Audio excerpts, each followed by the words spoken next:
My son brought my truck back at 6:17 on a Tuesday evening, with mud on the doors, a fresh crease in the tailgate, and my wife's green suitcase behind the passenger seat. He parked crooked at the end of the driveway and sat there long enough for me to watch the engine shake twice before he turned it off. Luke was 34 years old, broad-shouldered, sunburned across the nose, and still capable of looking 16 when he knew he had disappointed me. I walked past him and opened the rear door. The suitcase had a white ribbon tied around the handle because Denise said every green suitcase in America looked exactly like hers. I had tied that ribbon myself before our last trip. "Where's your mother?" Luke got out slowly. "Dad." "Don't start an answer with my name." "She's safe." I looked at the passenger seat. It had been pushed forward for Denise's short legs. A paper cup sat in the holder with her lipstick on the lid. "Where is my wife?" Luke rubbed both hands down his face. "Can we not do this in the driveway?" That was when I understood he had known I would be standing there waiting. 9 hours earlier, the strangest thing in my kitchen had been a warm cup of coffee with nobody drinking it. Denise always finished her coffee. She could forget her phone, her reading glasses, or why she had walked into a room, but she never abandoned coffee. She said leaving half a cup was disrespectful to Columbia. I found it beside the sink at 9 that morning. The ceiling fan was turning above the breakfast table, pushing around air that already smelled hot. Her purse was gone from its hook. So was the light jacket she wore whenever a building might have air conditioning. I called toward the hallway. "Denise?" Nothing. I checked the back porch, then the bedroom. The bed was made. Her slippers were tucked underneath it, toes pointed out like they were waiting for instructions. I wasn't worried yet. Denise had a habit of going to the grocery store for milk and coming home 2 hours later with a lamp, 3 cans of paint, and no milk. What bothered me was the silence where the truck should have been. My truck was loud on a cold start. Even from the kitchen, I could usually tell whether Luke or Denise had turned the key. Denise gave it gas too early. Luke cranked it like he was trying to wake the dead. I hadn't heard either one. I went outside and stood in the empty patch of gravel. The old blue Ford wasn't valuable in the way people use that word. Nobody was going to put it under lights at an auction. The paint was fading on the roof, the radio only worked when the weather was dry, and the driver's side window needed encouragement during the last 2 inches. But I maintained it. I knew every noise it made and which noises were allowed. Luke knew the rule: ask before taking the truck. It was the only rule I had managed to keep from turning into a suggestion. I checked the ceramic bowl by the door. My regular keyring was still there. The spare was gone. I called Luke. It rang 5 times and went to voicemail. "Luke, you have my truck. Call me." Then I called Denise. Her phone rang somewhere inside the house. I followed the sound into the bedroom. It was in the top drawer of her nightstand, buzzing beneath a folded handkerchief. When I picked it up, my own name filled the screen. "Graham," it said, as if the phone needed to identify me. I let the call end. Denise occasionally forgot her phone, but she had never hidden it under cloth. I opened the drawer the rest of the way. There was nothing unusual inside. Hand cream, 2 paperback novels, charging cords we no longer owned devices for, and a birthday card she had bought for somebody and forgotten to mail. I closed it. There are moments when your mind offers you a reasonable explanation because it loves you. Mine suggested Denise had asked Luke to help pick up furniture. Maybe they had seen a cabinet online. Maybe Luke's phone was on silent because he was driving. Maybe Denise had put her phone in the drawer while changing clothes and forgotten it. My mind was doing very good work. I called Luke again. This time he declined the call. I watched the screen go dark in my hand. "Well," I said to the empty bedroom, "that's different." I spent the next hour trying not to become a man pacing through his own house. I wiped the kitchen counter. I rinsed out Denise's coffee cup and immediately regretted it because the unfinished coffee had been the evidence of something, though I didn't know what. At 10:20, I sent Luke a text. "I need to know where you are and whether your mother is with you." The message showed as delivered. No reply. I looked through the window above the sink. Across the street, our neighbor Warren Peel was trimming one hedge into a perfect rectangle while allowing the rest of his yard to surrender to nature. Warren waved. I waved back because apparently I could still perform basic citizenship. Denise and I had been married 37 years. You don't spend that long with a person without developing an internal map of where they might be. Tuesday morning, she sometimes worked at the library donation room. She met her sister, Connie, for lunch once or twice a month. She volunteered at the church pantry on Thursdays. Marla Denton lived nearly 2 hours away and could turn any phone call into a 3-day visit, but Denise usually complained for a week before agreeing to go. I called Connie. She answered with, "If you're calling about Sunday, I already told Denise I'll bring the potato salad. Is she with you?" A small pause. "No." "Why? Her car's here. She went out with Luke." Another pause, different from the first. "Oh." It was one syllable, but Connie had never been talented enough to make one syllable sound innocent. What does "oh" mean? It means I didn't know she was with Luke. That would be no. You said "oh." Graham, don't interrogate me. I asked where my wife is. And I told you, I don't know. I leaned against the counter. Did Denise tell you she was going somewhere? I'm not getting between the two of you. There aren't two of us on this call. There's me, and there's you pretending not to know something. You always do that. Do what? Make everything sound like a maintenance problem, like if you ask the right question, you can locate the broken part. I looked at the cordless drill I had left charging near the laundry room door. That doesn't answer me. She's been unhappy, Graham. The words arrived in my kitchen like they had been sent to the wrong address. What does that have to do with where she is today? I think you should talk to her. I would love to. Her phone is in the nightstand. Connie exhaled. That was all she gave me. No gasp, no question about why the phone had been left behind. Just a tired breath that told me Denise's absence was news to me, and not quite news to her. Is she with Marla? I asked. I don't know. Did she plan to go to Marla's? I said, I don't know. No, you said you weren't getting between us. That's not the same thing. I'm going to hang up now. Connie, but she already had. I stood with the phone against my ear until the dial tone began. My first instinct was to call her back. My second was to drive to Luke's house, which would have been difficult without the truck. Denise's silver sedan was in the garage, but she had the only key because 6 months earlier, I had removed my copy from my key ring while cleaning it and placed it somewhere safe. There are few things more useless than a safe place you can't remember. I searched 2 kitchen drawers, the desk, and the bowl by the door. Then I stopped. The stupidity of the search was beginning to feel personal. At 11:12, Luke finally texted. We're fine. I'll explain later. I read it twice. Not, Mom is fine. We're fine. I typed, bring my truck back now. 3 dots appeared, disappeared, and never returned. I called him. Voicemail. For most of my working life, people mistook a low voice for an unlimited supply of patience. At the mill, I had men confess mistakes to me because I didn't throw things when I was angry. Once, a mechanic named Buster damaged a $60,000 pump and told the plant manager, let Graham handle it. He doesn't get mad. I did get mad. I just preferred anger that could hold a wrench. By noon, mine had nothing to hold. I walked into the bedroom again. Denise's side of the closet looked normal at first. Then I noticed the empty hangers. Not many. 5 or 6. Enough that she could have taken a few outfits without disturbing the order. The blue dress she wore to weddings was gone. So were her good walking shoes and the cream sweater she claimed made her look washed out but packed for every trip. The green suitcase was missing from the top shelf. That was when worry changed shape. I sat on the edge of the bed and called Marla Denton. No answer. I didn't leave a message.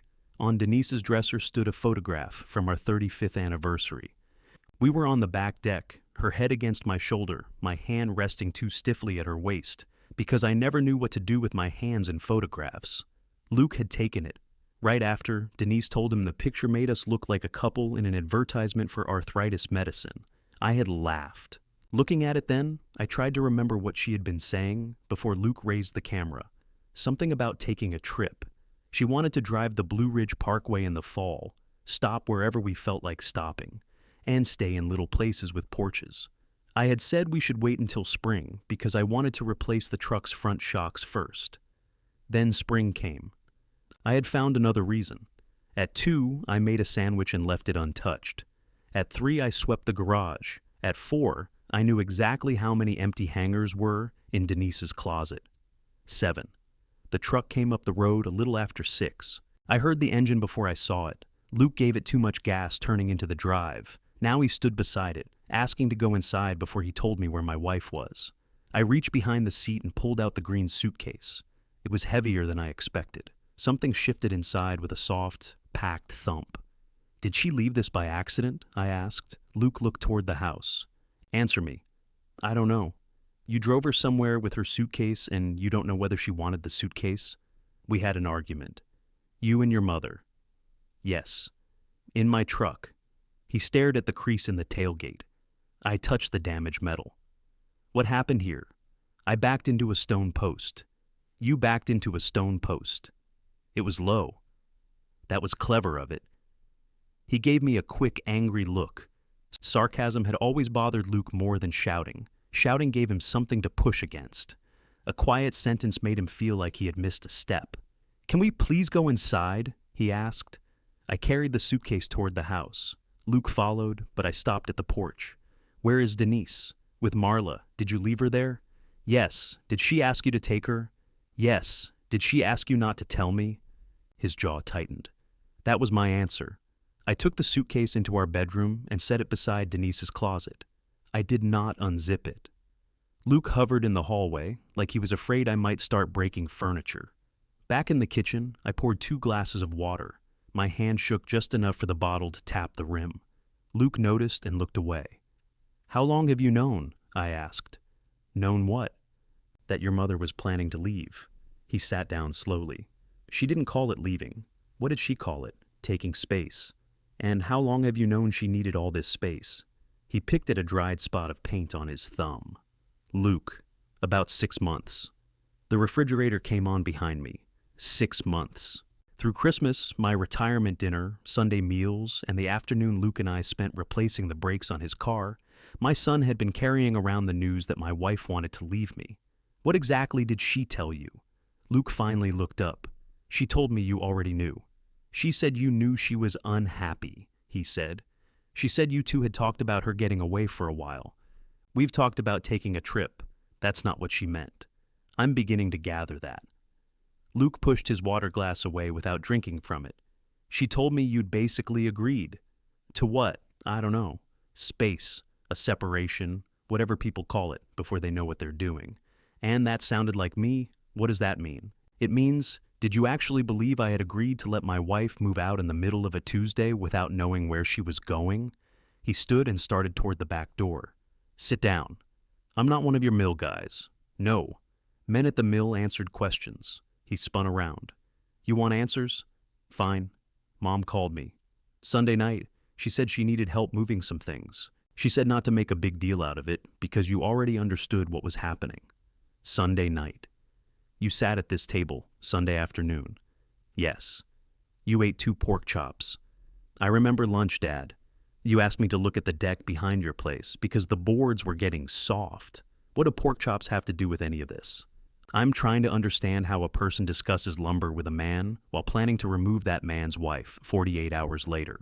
Luke planted both hands on the back of the chair. This is what you do. You grab one detail and squeeze it until nobody can talk about the actual problem. What is the actual problem? Mom is miserable. The word came out too quickly.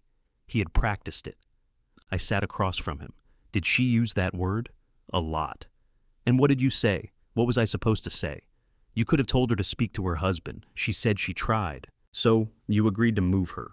I agreed to help, without telling me. She asked me not to. Your mother could ask you to set the garage on fire. You're still responsible for deciding whether it's a good idea. He laughed once, with no amusement in it. You hear yourself, right? She leaves, and somehow I'm the one getting a lecture. You took my truck. Oh, for God's sake. You took it without asking. Used it to move her out of my house, damaged it, ignored my calls, and came back with half an explanation. I'm not making you responsible for her leaving. I'm holding you responsible for everything you did with your own 2 hands. Luke stared past me toward the living room. I had seen that look before. At 15, 22, 30. He would wait for the pressure to become uncomfortable, then act as if discomfort itself proved the conversation was unfair. Denise usually stepped in before either of us reached the honest part. She wasn't there to do it. What did you take to Marla's? I asked. Some clothes, besides the suitcase, 3 plastic tubs, her sewing machine, that wooden box from the closet. I knew the box, cedar with a cracked brass hinge. Denise kept old photographs and letters in it, along with the scarf her mother wore everywhere during the last winter of her life. Anything else? A garment bag, a couple grocery sacks, her toiletries. You needed the truck for that? My car's full of equipment from work, and she had more stuff than she said she would. I thought you knew, okay? I thought this was some weird arrangement between you two. Until when? What? When did you stop believing I knew? He pulled out the chair and sat again. The answer was somewhere on the road to Marla's. I could see that much. Luke. About halfway there, she asked me what I was going to tell you. My water had gone warm. I took a drink anyway. What did you say? I said I wasn't telling you anything because she told me you knew. Then she said you knew she wasn't happy, which isn't the same thing. No, she wanted me to call once we got to Marla's. I told her she needed to call you herself. That turned into this whole thing. What whole thing? She said you'd talk circles around her, that you'd get quiet and make her feel ridiculous. She said if she heard your voice, she might lose her nerve. I looked toward the hallway. Denise's phone was still in the bedroom drawer, placed where she could not accidentally use it. She planned that part, I said. Luke didn't answer. She left her phone on purpose. I think so? You watched her do it? No. She said in the truck that she didn't bring it because she wanted one day when nobody could reach her. Nobody except you, Connie, Marla, and whoever else has been invited into my marriage. Connie knew she was thinking about it. I don't know what she knew about today. You didn't ask? I had other things going on. You were driving. You know what I mean? I did. Luke used vagueness the way some people used curtains. What happened at Marla's? I backed into the post. Before or after the argument? During. That explained the crease better than the height of the post. He leaned back and folded his arms. Marla came outside like she was expecting us. Mom started telling her I was trying to make her call you. Marla said it wasn't my job to manage how Mom handled her marriage. I said that would have been helpful information before she asked me to move her. I almost smiled. Not because it was funny exactly, but because Marla had apparently discovered principles at the precise moment they became convenient. Then what? Mom told me to unload everything. I unloaded the tubs and the garment bag. She took the sewing machine. We were still arguing. I got in the truck and left, with her suitcase behind the seat. I didn't see it until I stopped for gas. You could have turned around. I called Marla. She said Mom didn't want to talk to me, so you brought it here. Where else was I supposed to take it? There it was again. A man standing in the results of his own decisions, asking where they had come from. I got up and went to the wall phone. Denise insisted on keeping a landline because storms knocked out the cell towers twice a year. She called it practical. I called it $18 a month to hear from people selling roof inspections. Luke watched me dial Marla's number. What are you doing? Calling my wife. You should give her time. You've given her 6 months of my time. The phone rang 4 times. Marla answered quietly. Hello? It's Graham. I know. Put Denise on. She's had a difficult day. So have I. Put her on. She's not ready to have a conversation. I'm not asking her to have one. I'm asking her to tell me she's safe and that she intends to stay there. Luke stood. I held up one finger. He looked insulted by it, but stayed put. Marla lowered her voice. I don't think demands are going to help. I didn't demand that she come home. I didn't demand an explanation. I asked to hear my wife's voice after she disappeared in my truck. If Denise doesn't want to speak, she can tell me that herself. There was a rustle on the other end, a hand over the receiver, then muffled voices. I looked down at the phone cord twisted around my wrist. I loosened it.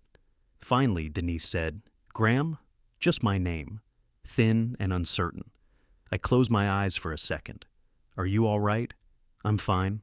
Are you staying at Marla's tonight? Yes. Did you leave your suitcase in the truck by accident? A long breath crossed the line. I suppose. It's beside your closet. Luke can bring it tomorrow. No? Luke's head snapped up. Denise went quiet. No? You can come get it when you want it. I don't want to come back there right now. Then it will wait. Why are you making this difficult? I looked at Luke. He looked away. Your belongings are safe. I'm not throwing them outside or holding them hostage. But I'm not sending our son back down the road with your suitcase so the two of you can finish moving you out while I stand here like a hotel clerk. This isn't about Luke. He's sitting in our kitchen. You didn't have to interrogate him. I had to find out where you were from somebody. I knew you'd do this. Do what? Stay calm. Ask your careful questions. Make everybody else feel like they're being unreasonable. I pressed my thumb into the edge of the counter. What response were you hoping for? I wasn't hoping for a response. You left your coffee warm, your phone hidden in a drawer, and 7 empty hangers in the closet. You took my truck through our son and asked him to explain after you were gone. That looks designed to create a response. I couldn't keep living the same day over and over. That isn't what I asked. You never hear what I'm actually saying. I heard that sentence. See? No, I don't see. You've had 6 months of conversations about me, and I've had about 6 minutes. You don't get to complain that I haven't caught up. Luke shifted beside the table. The chair leg scraped the floor. Denise's voice hardened. I'm not coming home tonight. I understand. Another silence. I could feel her waiting. Even then, even after everything required to create that phone call, she was waiting for me to give her the line she had prepared against. You're being ridiculous. Get home now. What will people think? We can fix this. I wanted to ask if she still loved me. I wanted to tell her I had counted the hangers. Instead, I tightened my grip on the receiver because Luke was watching and because some questions can't survive an audience. I'm going to say this once, I said. I will talk to you about our marriage. I won't talk to Marla about it, and I won't send messages through Luke. If you want a separation, you tell me. If you want to come home, you tell me. Nobody else gets that job. You make everything sound so simple. No, I make it sound like it belongs to us. Her breathing changed, but when she spoke, the anger was back. If it belonged to us, you would have noticed something was wrong before I had to leave. I noticed plenty was wrong. When? Today, when my truck disappeared. That's exactly what I mean. She hung up. The dial tone buzzed against my ear. Luke took his keys from the table. You could have told her you wanted her to come home. She could have told me she wanted me to stop her. That's not how Mom works. No, I said, setting down the phone. Apparently, you're the expert on how she works. His face tightened. You think I wanted to be in the middle of this? I think you climbed into the middle, drove it to Marla's, and hit a stone post. That's cheap. It is. I'll apologize for that tomorrow. He gave me a look that said he didn't know whether I was mocking him. I didn't know either. At the door, he stopped. I really thought you knew. You said that. She said you told her to do whatever she needed to do. I remembered the argument. 3 weeks earlier, Denise had stood in the bedroom with travel brochures spread across the bed. She wanted us to reserve inns along the parkway for October. I was replacing the hinges on the bathroom cabinet and had told her we should wait until I knew what the truck needed. She said there would always be something the truck needed. I said there would always be something she wanted to spend money on. She gathered the brochures. I kept working. At some point she said she couldn't keep asking permission to have a life. And I had answered, then do whatever you need to do, Denise. I had meant book the rooms. Standing in the kitchen, I understood what she had decided to hear. Luke opened the door. Where are you going? I asked. Home. How? Tessa's picking me up. His partner. Another person who might have known. Did Tessa know about this? Luke kept his back to me. She knew Mom was talking to me. Did she know you were taking her today? A pair of headlights turned onto our street. Luke stepped onto the porch. She told me not to do it. For the first time all day, my son had surprised me. He closed the door behind him, leaving me in the kitchen with 2 untouched glasses of water and my wife's phone ringing in the bedroom. It rang 6 times before stopping. Luke's shadow crossed the front window. Outside, Tessa's gray hatchback idled behind my truck, headlights whitening the porch rail. He reached the passenger door, but Tessa got out before he could open it. She was still wearing navy work pants and a polo shirt from the veterinary clinic. Her dark hair had been twisted up all day and was beginning to surrender around her ears. She came halfway up the walk. Luke said something to her. I want to talk to him, she said. Not tonight. You don't get to decide everything tonight. I opened the door. Tessa looked past Luke at me. Graham, I'm sorry. For which part? Luke turned. Come on, Dad. What? Several people seem to have different assignments in this. I'd like to know hers. I didn't have an assignment, Tessa said. Denise told Luke she needed somebody in her corner. I said he could support her without helping her disappear. Luke shoved his hands into his pockets. She didn't disappear. We all know where she is. We do now, I said. Tessa glanced at the truck. He shouldn't have taken it. Thank you, I said. That is the first clear sentence I've heard all day. Luke laughed bitterly. Great. Glad you two found common ground. Tessa ignored him. I knew Denise was talking about leaving for a while. I didn't know it was today until Luke started moving his tools out of the car this morning. Did you ask him to tell me? Yes. Luke looked at her. You told me to stay out of it. That was how you stayed out of it. He opened her passenger door. Can we go? She didn't move. He thought he was helping her. I'm sure he did. No, I mean, he really did. Luke's embarrassment flared into anger. Tessa? She finally looked at him. You don't get to be mad at everybody because this went exactly the way I said it would. That's enough, he said. It sounded like something I might have said to Denise. Tessa heard it too. Her expression changed, not much, just enough for Luke to see what had come out of his mouth. He dropped his hand from the car door. I'll call you tomorrow, he told me. No need, come Saturday morning. For what? The tailgate. I said I'd pay for it. You haven't said that to me. I'm saying it now, and I'm telling you to come Saturday morning. His mouth tightened. What time? 8. That's my only morning off. Then you'll be well rested. Tessa pressed her lips together, hiding something that might have been a smile. Luke saw it. Wonderful, he said. Everybody's enjoying themselves. He got into the car. Tessa waited another second. I'm sorry, she said again. Then she joined him, and they drove away without speaking to each other. The phone began ringing again inside. This time I went to the bedroom. The screen on Denise's phone showed Connie's name. I let it ring. The green suitcase stood where I had placed it, the white ribbon bright against the dark handle. I could have opened it. Nothing prevented me. Denise had packed in my house, carried it in my truck, and left it within arm's reach of my side of the bed. I put my hand on the zipper. Then I imagined asking her later why she had packed some particular object. I imagined her face when she realized I had searched through everything she had chosen to take. Whatever answer she gave would get buried beneath that. I moved my hand. Connie called a third time. I turned off the phone and returned it to the drawer beneath the handkerchief. Dinner was 2 eggs and a piece of toast. I cracked the first egg too hard and spent a minute chasing a piece of shell through the bowl with my finger. Denise usually cracked eggs one-handed. She did it with an unnecessary snap of the wrist, like she was performing for a cooking show nobody had asked to watch. I took my plate to the table and sat in Luke's chair instead of mine. The house sounded wrong. The refrigerator came on too loudly. The clock over the stove had developed a tick I had never heard. When a car slowed on the street, I looked toward the window. I told myself I was not expecting Denise. At 11, I went to bed. Her pillow smelled like the lavender spray she bought because it was supposed to help us sleep. I had complained that it smelled like an elderly hotel. The memory was so exact I could hear my own voice saying it. I carried the pillow into the hall, stood there feeling ridiculous, and brought it back. Sleep arrived in pieces. At 3:16, I woke convinced I had heard the front door. At 4:40, I discovered I had put my reading glasses in the bed and bent one arm beneath my shoulder. At 6, I gave up. Denise normally turned on the local news while making coffee, then complained that it contained too much crime and not enough weather. I left the television off. The silence felt stubborn, but turning it on felt worse. The landline rang as I poured water into the coffee maker. I answered without checking the number. Hello? It's Connie. I recognize your voice. Denise said you called. Denise told you that herself? Yes. Good. I'm glad her voice still works. Don't be ugly, Graham. I watched the coffee drip into the pot. Was there something you needed? I want to make sure you're okay. No, you don't. You want to find out what I'm going to do so you can report back. That's unfair. Is it inaccurate?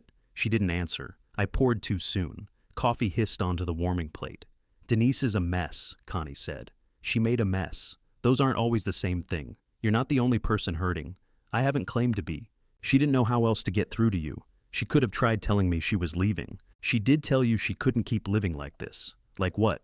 Waiting. Postponing everything she wants because there's always one more repair, one more favor for Luke, one more reason it isn't the right time. She volunteered most of those favors. Because you liked being needed. That struck close enough that I wiped the spilled coffee instead of answering. Connie continued. Do you remember her 50th birthday? I remember all her birthdays. She wanted to go to Savannah. My father was having surgery. Then the next year, you said the roof needed replacing. The year after that, Luke lost his job. Was I supposed to leave my father in the hospital? No. That's what you do. You take the most defensible example and hide all the others behind it. Apparently my family had agreed on vocabulary. I threw the wet paper towel into the trash. Did you tell her to leave me? No. Did you tell her to stay? That wasn't my decision. You seem very comfortable explaining the decision now. I listened to her. That isn't all you did? You kept her secret while eating in my house and asking me to look at the noise your washing machine makes. My washing machine does make a noise.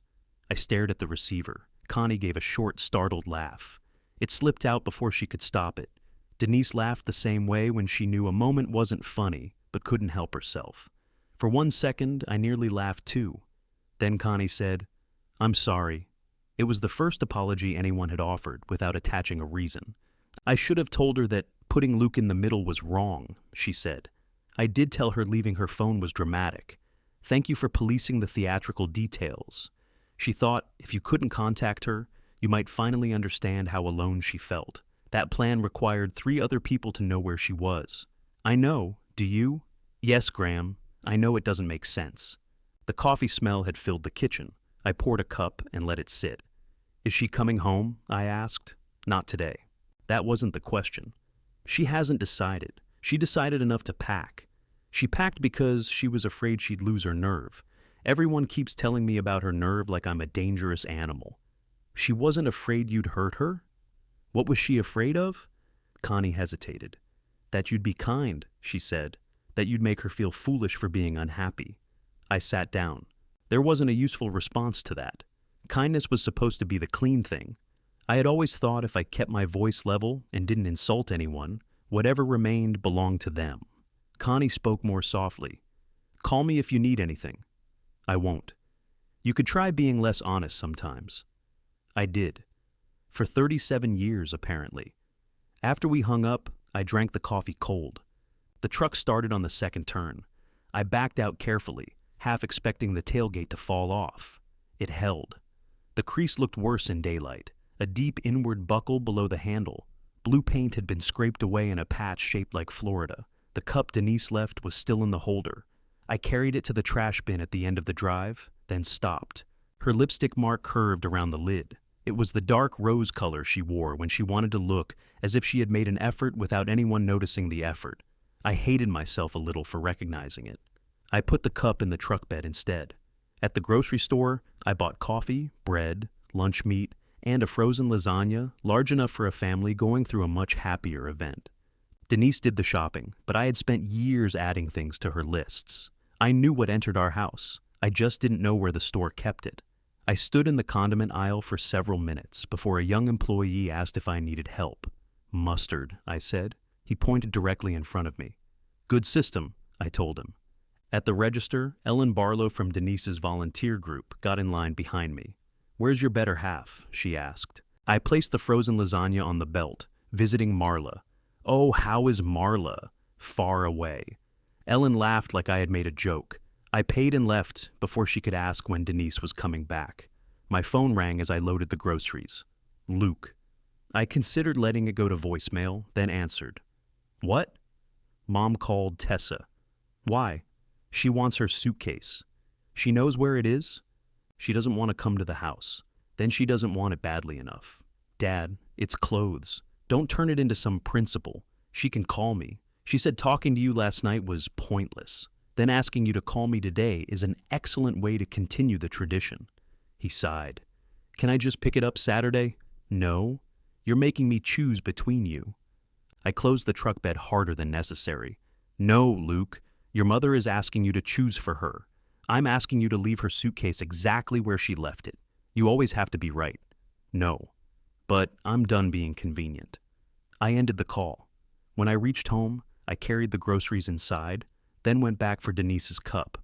I rinsed it at the sink and set it upside down on a towel. I didn't know why. A few minutes later, the landline rang. I expected Luke or Connie. Instead, Denise said, I'll come for the suitcase tomorrow. I looked down the hallway toward the bedroom. What time? 10. All right, will you be there? It's my house. That isn't what I asked. I waited. Yes, I said, I'll be here. After she hung up, I realized I had 24 hours to decide what a man was supposed to say when his wife came home only for the luggage she had left behind. I spent most of those hours refusing to rehearse. Every time I caught myself preparing a sentence, I changed tasks. I put away the groceries. I heated the frozen lasagna, ate one corner of it, and covered the rest with foil. I adjusted a cabinet door that did not need adjusting. I took the white ribbon from the suitcase handle, untied it, and tied it again because my first knot looked loose. At 9:30 the next morning, the house was so clean it looked nervous. I almost put a second cup beside the coffee maker. Then I imagined Denise seeing it and deciding it meant I expected her to stay. I imagined leaving out one cup and having her decide that meant I wanted her gone. I left out no cups. At 9:58, Marla's white SUV stopped at the curb instead of pulling into the driveway. Denise sat in the passenger seat for nearly a minute. Marla's mouth moved while Denise stared straight ahead. Then Denise opened the door, climbed out, and smoothed the front of her blouse with both hands. She looked exactly like herself. That felt offensive. She had on tan pants, flat shoes, and the light jacket that had been missing from its hook. Her hair was combed. She was wearing lipstick, not the dark rose from the cup, the softer color she used when she didn't want anyone asking if she was dressed up. I opened the door before she knocked. "Hi," she said. "Hi." Behind her, Marla raised one hand through the windshield. I didn't return the gesture quickly enough, and she lowered it. "Is she coming in?" I asked. "No." "Does she want to?" "No." That wasn't what I asked. Denise gave me a tired look. "Please don't start." She stepped inside. For 37 years, Denise had entered that house without thinking about it. She pushed the door with her hip when her hands were full. She kicked off shoes halfway to the kitchen. She called my name before she was all the way inside, often to tell me something she could have waited 10 seconds to say. Now she stood on the welcome mat as if she needed permission to cross it. "The suitcase is in the bedroom," I said. She nodded. Her eyes moved around the living room, the folded blanket on the couch, the mail on the side table, my shoes beside the recliner. Ordinary things, but she examined them as if I might have rearranged my life since Tuesday. In the kitchen, she noticed the paper cup drying beside the sink. "You wash that? It had coffee in it. You could have thrown it away. I almost did." She touched the cup with one finger, then drew her hand back. "I'm going to get my things." "I know." I followed her as far as the hallway, then stopped. She went into the bedroom alone. The suitcase wheels clicked against the hardwood when she pulled it away from the closet. There was a long silence. "Graham?" I stepped into the doorway. Denise was crouched beside the suitcase with one hand on the zipper. "Did you open this?" "No." "Not at all?" "It's your suitcase. It was in your truck." "I know where it was." She stood. "You didn't wonder what I packed?" "Yes." "But you didn't look." "No." Her expression tightened. Somehow, not opening it had become another failure. "I figured you would," she said. "Why?" "Because anybody would. I'm not anybody. I'm the person you packed it to leave. That isn't what I meant." "What did you mean?" She turned toward the closet. "You counted the hangers." My conversation with Connie had traveled faster than Denise had. 7, I said. "You never noticed my clothes when they were there." "I noticed the blue dress." She looked at me. "And your cream sweater," I added. "The one you say washes you out." "It does. You pack it anyway." The corner of her mouth moved. The almost smile vanished before it became one. "You remembered all that yesterday," she said. "When you were inventorying what was gone. Is there a time limit on when remembering counts? You always want the exact rule. I'd settle for one that doesn't change during the conversation." She pulled up the suitcase handle. One wheel caught on the rug, and she yanked harder than necessary. I moved forward by instinct. "Here, I can manage it. I can see that." She let go so suddenly that the suitcase tipped toward me. I caught it by the side handle. For a moment, we both had a hand on it. The suitcase was not a metaphor in that moment. It was 40 pounds of clothes and toiletries, awkwardly balanced between two people who had carried heavier things together without turning them into a contest. I set it upright. Denise sat on the edge of the bed. "I didn't know how to do this with you standing here." "Do what?" "Leave. You keep using that word and then calling it space. Because I don't know what it is yet. You knew enough to pack. I knew I couldn't stay." "Those are different statements." "They don't feel different." I leaned against the dresser. "Did you want to leave the marriage, or did you want to make me notice you could?" She looked toward the doorway. "That's a cruel question.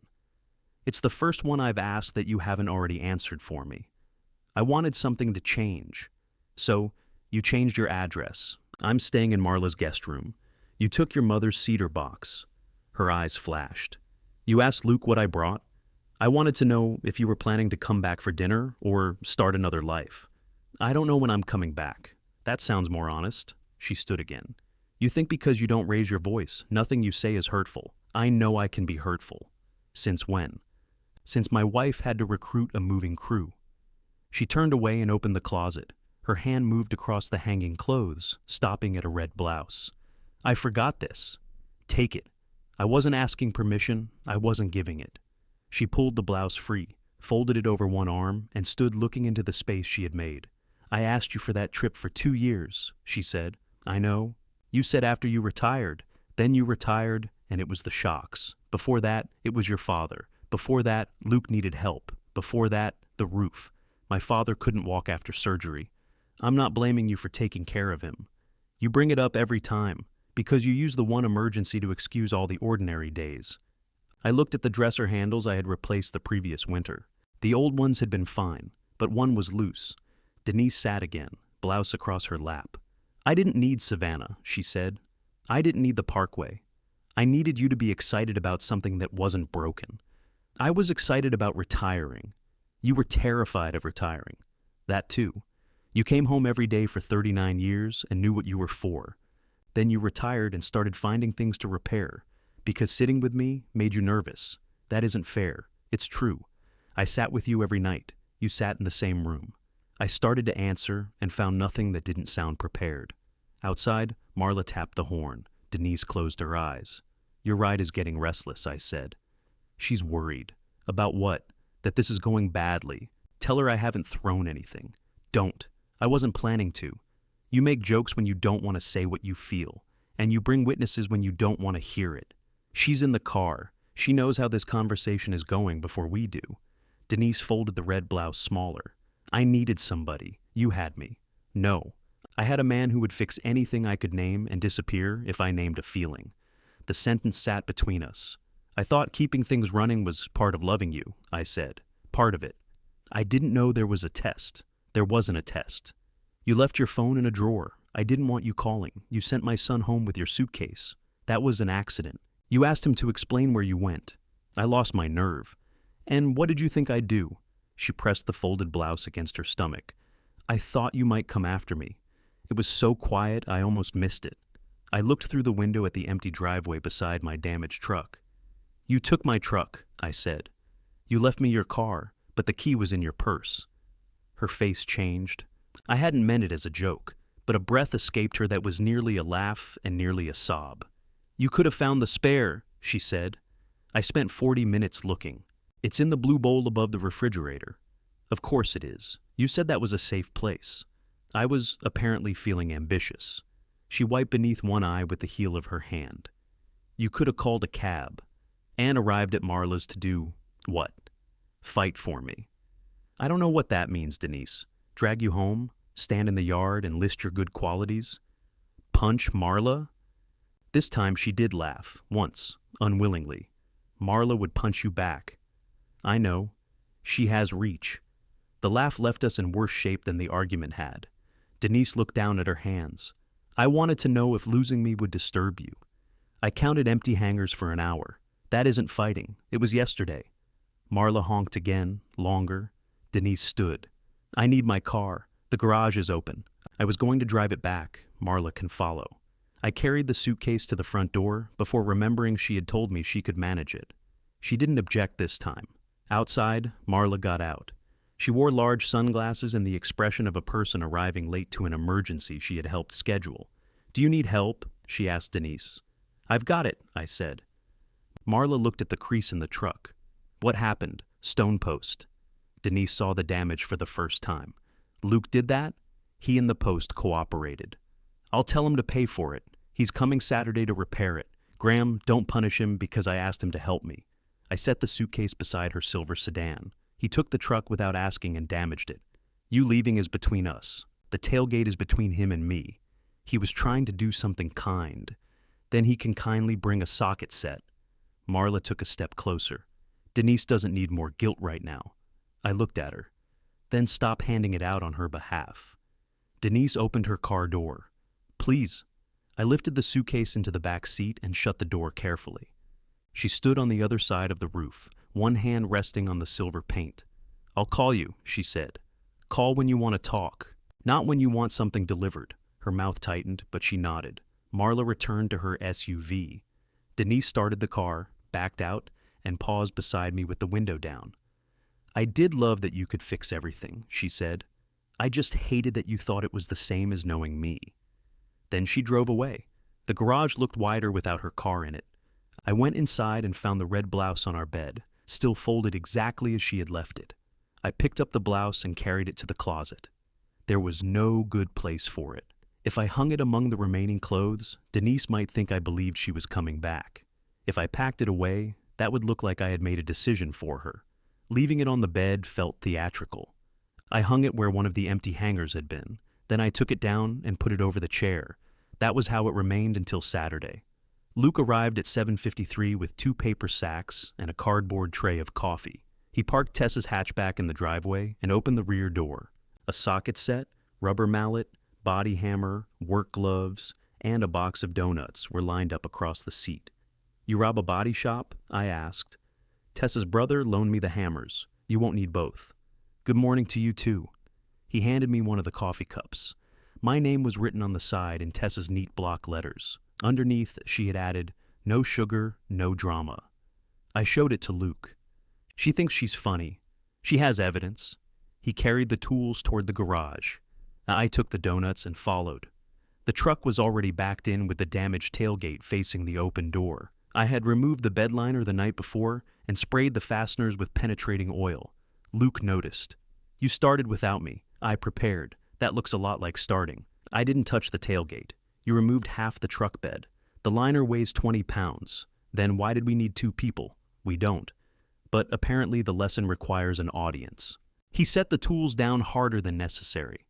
I opened the donut box. "You want one before we begin?" "No, you bought 6. Tessa bought 6. Then this marriage situation has already damaged her judgment." Luke looked at me. "Partnership," I corrected. "She's still mad at me. She has reason." "Thank you. You brought it up." He took a glazed donut and ate half of it in 2 bites. I handed him a pair of gloves. "We'll remove the access panel, loosen the latch rods, and work the crease from behind. If the brace is bent, we may need to take the whole tailgate off." I watched 3 videos. Did any of them feature the exact model? 1. Was the person in the video sober? He spoke very slowly. That doesn't answer the question. Luke's mouth twitched. It was the first time I had seen him come close to smiling since Tuesday. We worked in silence for several minutes. He removed 2 bolts cleanly, then reached for a socket that was 1 size too large. "1/2 inch," I said. "I know. You picked up 9/16. I picked it up to move it." "To where?" "Dad." I put both hands in my pockets. He found the 1/2 inch socket without further assistance. For years, Luke had helped me around the house and garage. That was how we spent time together, because neither of us knew how to suggest anything else. When he was younger, I believed teaching meant preventing mistakes. If his wrench slipped, I took it. If a board was crooked, I straightened it. If he measured twice, I measured a 3rd time. By 34, he still waited for me to tell him what came next, and I still resented him for waiting. He removed the access panel and held it out. "Where do you want this? Where do you think it should go? Are you asking because you want my opinion, or because there's one correct place and I'm supposed to guess?" "On the bench is fine."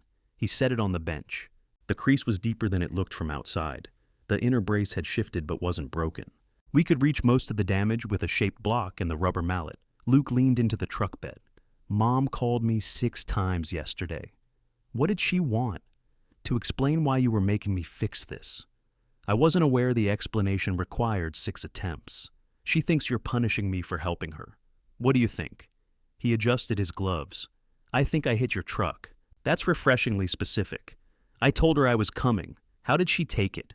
"She said you always find a way to make people pay." I set the wooden block against the inside of the dent.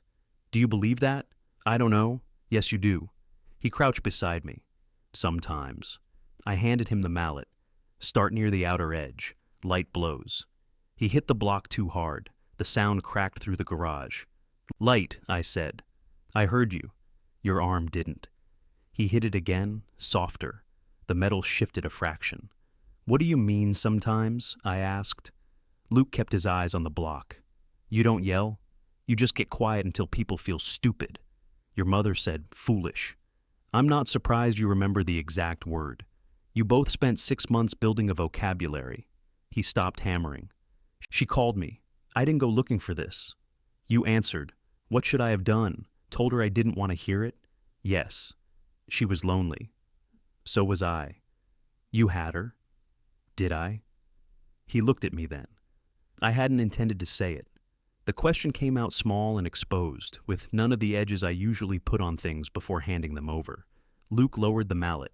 She said, You didn't want her around, he said. She was wrong. She said every idea she had irritated you. Some of her ideas irritated me, most of them. She once wanted to remove the kitchen cabinets and replace them with open shelves. See? Dust exists, Luke. He shook his head, but he was smiling now. You'd rather be right about dust than married. That is an unfair summary of the shelving debate. The shelving debate lasted 11 months, because she kept bringing it up, because you never gave her a straight no. I gave her several detailed explanations. Exactly. I took the mallet from him and demonstrated where to strike. 3 light blows moved the crease outward. When I turned, Luke was watching my hands instead of the dent. What? You did it again. Did what? Took the tool. You were hitting the wrong spot. So, tell me. I did. No, you told me. Watched me do it twice, then decided it was quicker to do it yourself. The metal could stretch. It's a 20-year-old tailgate. It has survived things. I almost told him metal didn't heal from being stretched. Then I saw his face. I handed the mallet back. You're right, I said. He stared at it in my palm. Take it before I recover. Luke accepted the mallet. Tessa says apologies shouldn't come with threats. Tessa has a lot of policies. She does. He placed the block, adjusted it, and worked slowly around the crease. The metal responded. Not perfectly, but well enough. I made myself stand back. After a few minutes, he said, I knew you didn't know. I thought I had misheard him over the hammering. When? Yesterday you asked me that. When I stopped believing Mom, he set the mallet down. I knew before we got to Marla's, he said. Not when we left, I swear.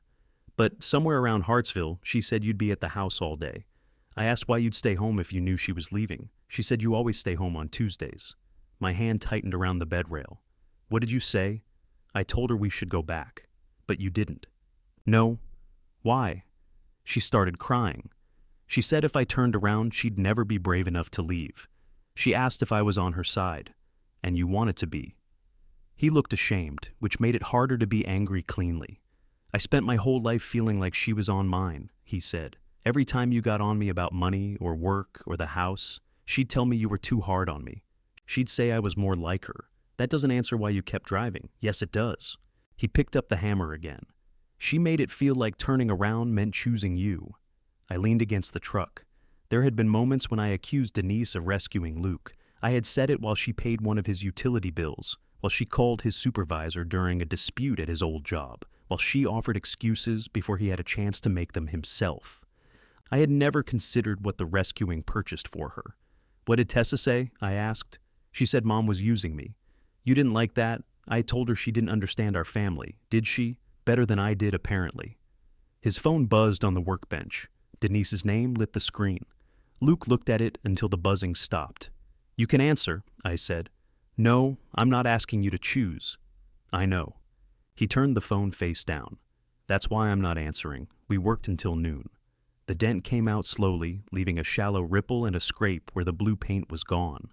The latch needed adjusting, and the bottom edge had twisted enough that we had to loosen both hinges and lift together. Luke stood on one side, I stood on the other, and we raised the tailgate 1/2 inch. Your end's high, I said. Your end's low. That would create the same condition. Then we agree. We tightened the hinges. The tailgate closed with one solid click. Luke opened it, closed it again, and ran his palm over the ripple. It's not perfect. It's a truck. He looked at me carefully. You feeling okay? Don't make me regret personal growth. We ate cold lasagna in the garage because neither of us wanted to carry the tools inside or the conversation into the kitchen. Luke picked at the burnt cheese along the edge. Did Mom take the suitcase? Yes. How did it go? She took the suitcase. That bad? That complicated. He waited, but I didn't offer more. After lunch, he cleaned the tools without being asked. When everything was packed into Tessa's car, he reached into his pocket and placed the spare truck key on the workbench. I should have asked, he said. Yes. I'm sorry I didn't. I looked at the key. Next time, ask. There won't be a next time, there can be. Ask. He nodded once. At the driveway, he stopped beside the truck and touched the scar in the blue paint. Do you want her to come home? He asked. I looked toward the bedroom window, where the red blouse still waited over the chair. I want her to want to be here, I said. I don't know if that's the same thing. Luke left without pretending he understood. Inside, the landline's message light was blinking. Denise had called while we were working. Her voice on the recording was careful and formal. Graham, I'm going to look at an apartment Monday. I think we need to talk about what happens after Marla's. I played the message twice, not because I had trouble hearing it, but because I was trying to determine whether what happens after Marla's meant she wanted a plan or permission. On the third playback, I stopped pretending tone was evidence and called her. Marla answered. I'm calling Denise, I said. I know. She's right here. Then why did you answer? It's my phone. That was reasonable enough to irritate me. Denise came on. Did you get my message? I did. Luke said you fixed the truck. We improved it. He said you made him do the work. He did make the dent. I wasn't criticizing. It's becoming hard to tell. She paused. I could hear Marla in the background opening and closing cabinets. The apartment is in a converted house near Pine Street, Denise said. The woman downstairs owns it. It has its own entrance. That sounds good. You haven't heard anything about it. It has an entrance. That's a strong start. Graham, what do you want me to say? I thought you might come look at it. The request caught me off guard. You want me to inspect the apartment you're moving into because you left me? I didn't say inspect. You know about plumbing and wiring. Marla thinks the outlets look old. Marla is there? We drove past yesterday. So she has already inspected the outlets from the street. Would you stop? I sat on the edge of the kitchen chair. What happens if I tell you it's a bad apartment? I don't know. Do you stay with Marla? Probably. Do you come home? She did not answer. Then you're not asking me as your husband, I said. You're asking me as free maintenance. That's ugly. It's accurate. I've spent 37 years helping you. Yes, you have. I washed your clothes, made your appointments, remembered every birthday in your family, and sat in hospitals with people who barely thanked me. Don't act like you're the only one anybody used. I'm not. That's what you sound like. I rubbed my thumb along a scratch in the tabletop. You're right, I said. You did 1,000 things that kept our life running. I should have noticed more of them while you were doing them. Her breath caught just slightly. But I'm not coming to inspect the place, I continued. If you want to live there, you need to decide whether you trust the outlets. So that's it? No. Take a lamp, test every socket, run the shower, and watch whether the water backs up. Look under the sinks for stains. Ask what's included in the rent. Silence. Write that down, I said. I don't need to write it down. Then don't. She exhaled. I'll call you after I see it. You don't have to report to me, I know. Neither of us hung up. Finally, Denise said, if I take it, I'll need the truck Thursday. I looked through the kitchen doorway toward the garage. No.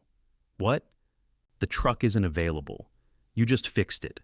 That's not why. I only need it for a few hours. The apartment is furnished, but I have boxes at Marla's and I need some things from the house. The last move made in my truck without my consent was enough. You're punishing me. I'm declining to help you move out. It's a truck, Graham. It was a truck on Tuesday, too. You could have asked. You would have said no. You made sure we'd never know. Her voice sharpened. What am I supposed to do? Carry everything? Rent a van. Ask Marla. Hire somebody. You have choices. Mine is no. You're proving my point. Which point? That everything comes with conditions. Borrowing somebody's truck comes with a condition that you ask. It's been ours for years. Then why did Luke need the spare key? She hung up. I sat there holding the receiver, angry enough to call back, and sensible enough to know I would only sharpen the same knife. On Monday, she took the apartment. She did not call to tell me. Luke did. He caught himself halfway through the sentence. Mom said the place is small, but she... He stopped. Actually, never mind. She should call you. Thank you. She asked if I could help move some things Thursday. What did you say? I said I'd come after work if she told you herself what she planned to take. I leaned against the workbench. The scrape patch on the tailgate had been covered with gray primer. Luke had insisted bare metal would rust before I got around to matching the paint. That sounds almost adult, I said. Don't ruin it. Denise called that evening. She wanted the small dresser from the guest room, 2 lamps, her record player, 1 kitchen chair she used at her sewing table, and enough dishes for 1 person. She listed each object as if placing an order. You don't need my permission to take your clothes, I said. I'm trying to be clear. Clear would have helped Tuesday. I can't keep apologizing for Tuesday every time we speak. You haven't apologized yet. The line went still.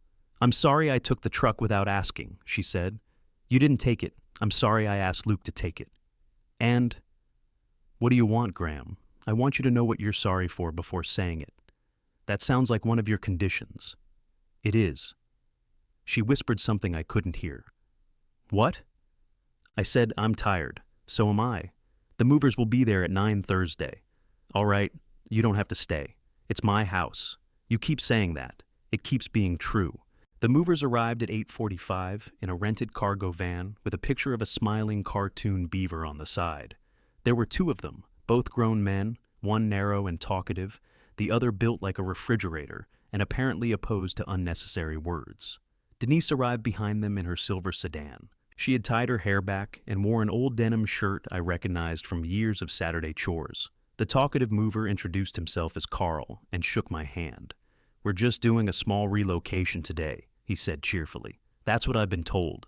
Denise gave me a warning look. Carl's partner nodded once and went to get a dolly. I had placed the things Denise named in the guest room, except the dishes. I left those in the cabinets because choosing them felt too much like deciding which version of our life she was allowed to take. She stood in the kitchen with both cabinet doors open. I don't need 6 dinner plates, she said. Take 6. I'm 1 person. You might meet 5 people. That's not funny. I wasn't trying to be. She took 2 plates, 2 bowls, 2 mugs, and 1 wine glass. You should take 2 wine glasses, I said. Why? In case you meet 1 person. She set the glass down. Are you accusing me of something? No. You made it sound like I'm moving out to date. I made it sound like guests drink wine. You don't drink wine, then I'm not the guest. Her face colored. Carl appeared in the doorway holding a lamp. Van's got plenty of room if there's more. There isn't, Denise and I said together. He disappeared quickly. Denise wrapped the mugs in newspaper. This is what I mean. Every sentence has a little hook in it. You heard an accusation I didn't make. Because you don't make accusations. You arrange words so people accuse themselves. I took a second sheet of newspaper and wrapped a plate. She watched my hands. You don't have to help. I'm wrapping a plate. I hired people. They're carrying furniture. I can manage newspaper. That's the problem. Then wrap your own plate. I handed it to her. Her eyes filled so suddenly that she turned toward the sink. I set the plate on the counter. Denise. Don't. She pressed both palms against the edge of the sink. I kept imagining you would tell me not to take the apartment. Would that have changed your mind? I don't know. That isn't good enough. She turned. Why do I have to be sure about everything? You're allowed to spend years not knowing what you want, but I have to present a complete plan before I'm allowed to be unhappy. You're allowed to be unhappy. You're allowed to leave. But I'm not going to ask you to stay so you can make me responsible for whichever choice hurts. I wanted you to care. I do care. You look like you're helping somebody move a couch. There isn't a correct face for this. Carl rolled the small dresser past the doorway. The bottom drawer slid open, revealing 3 old extension cords I had forgotten were inside. Denise stared at them. You can keep those? She said. How generous. She almost smiled, then wiped her cheek. In the bedroom, she took the red blouse from the chair. You kept it out. I didn't know where to put it. You could have called.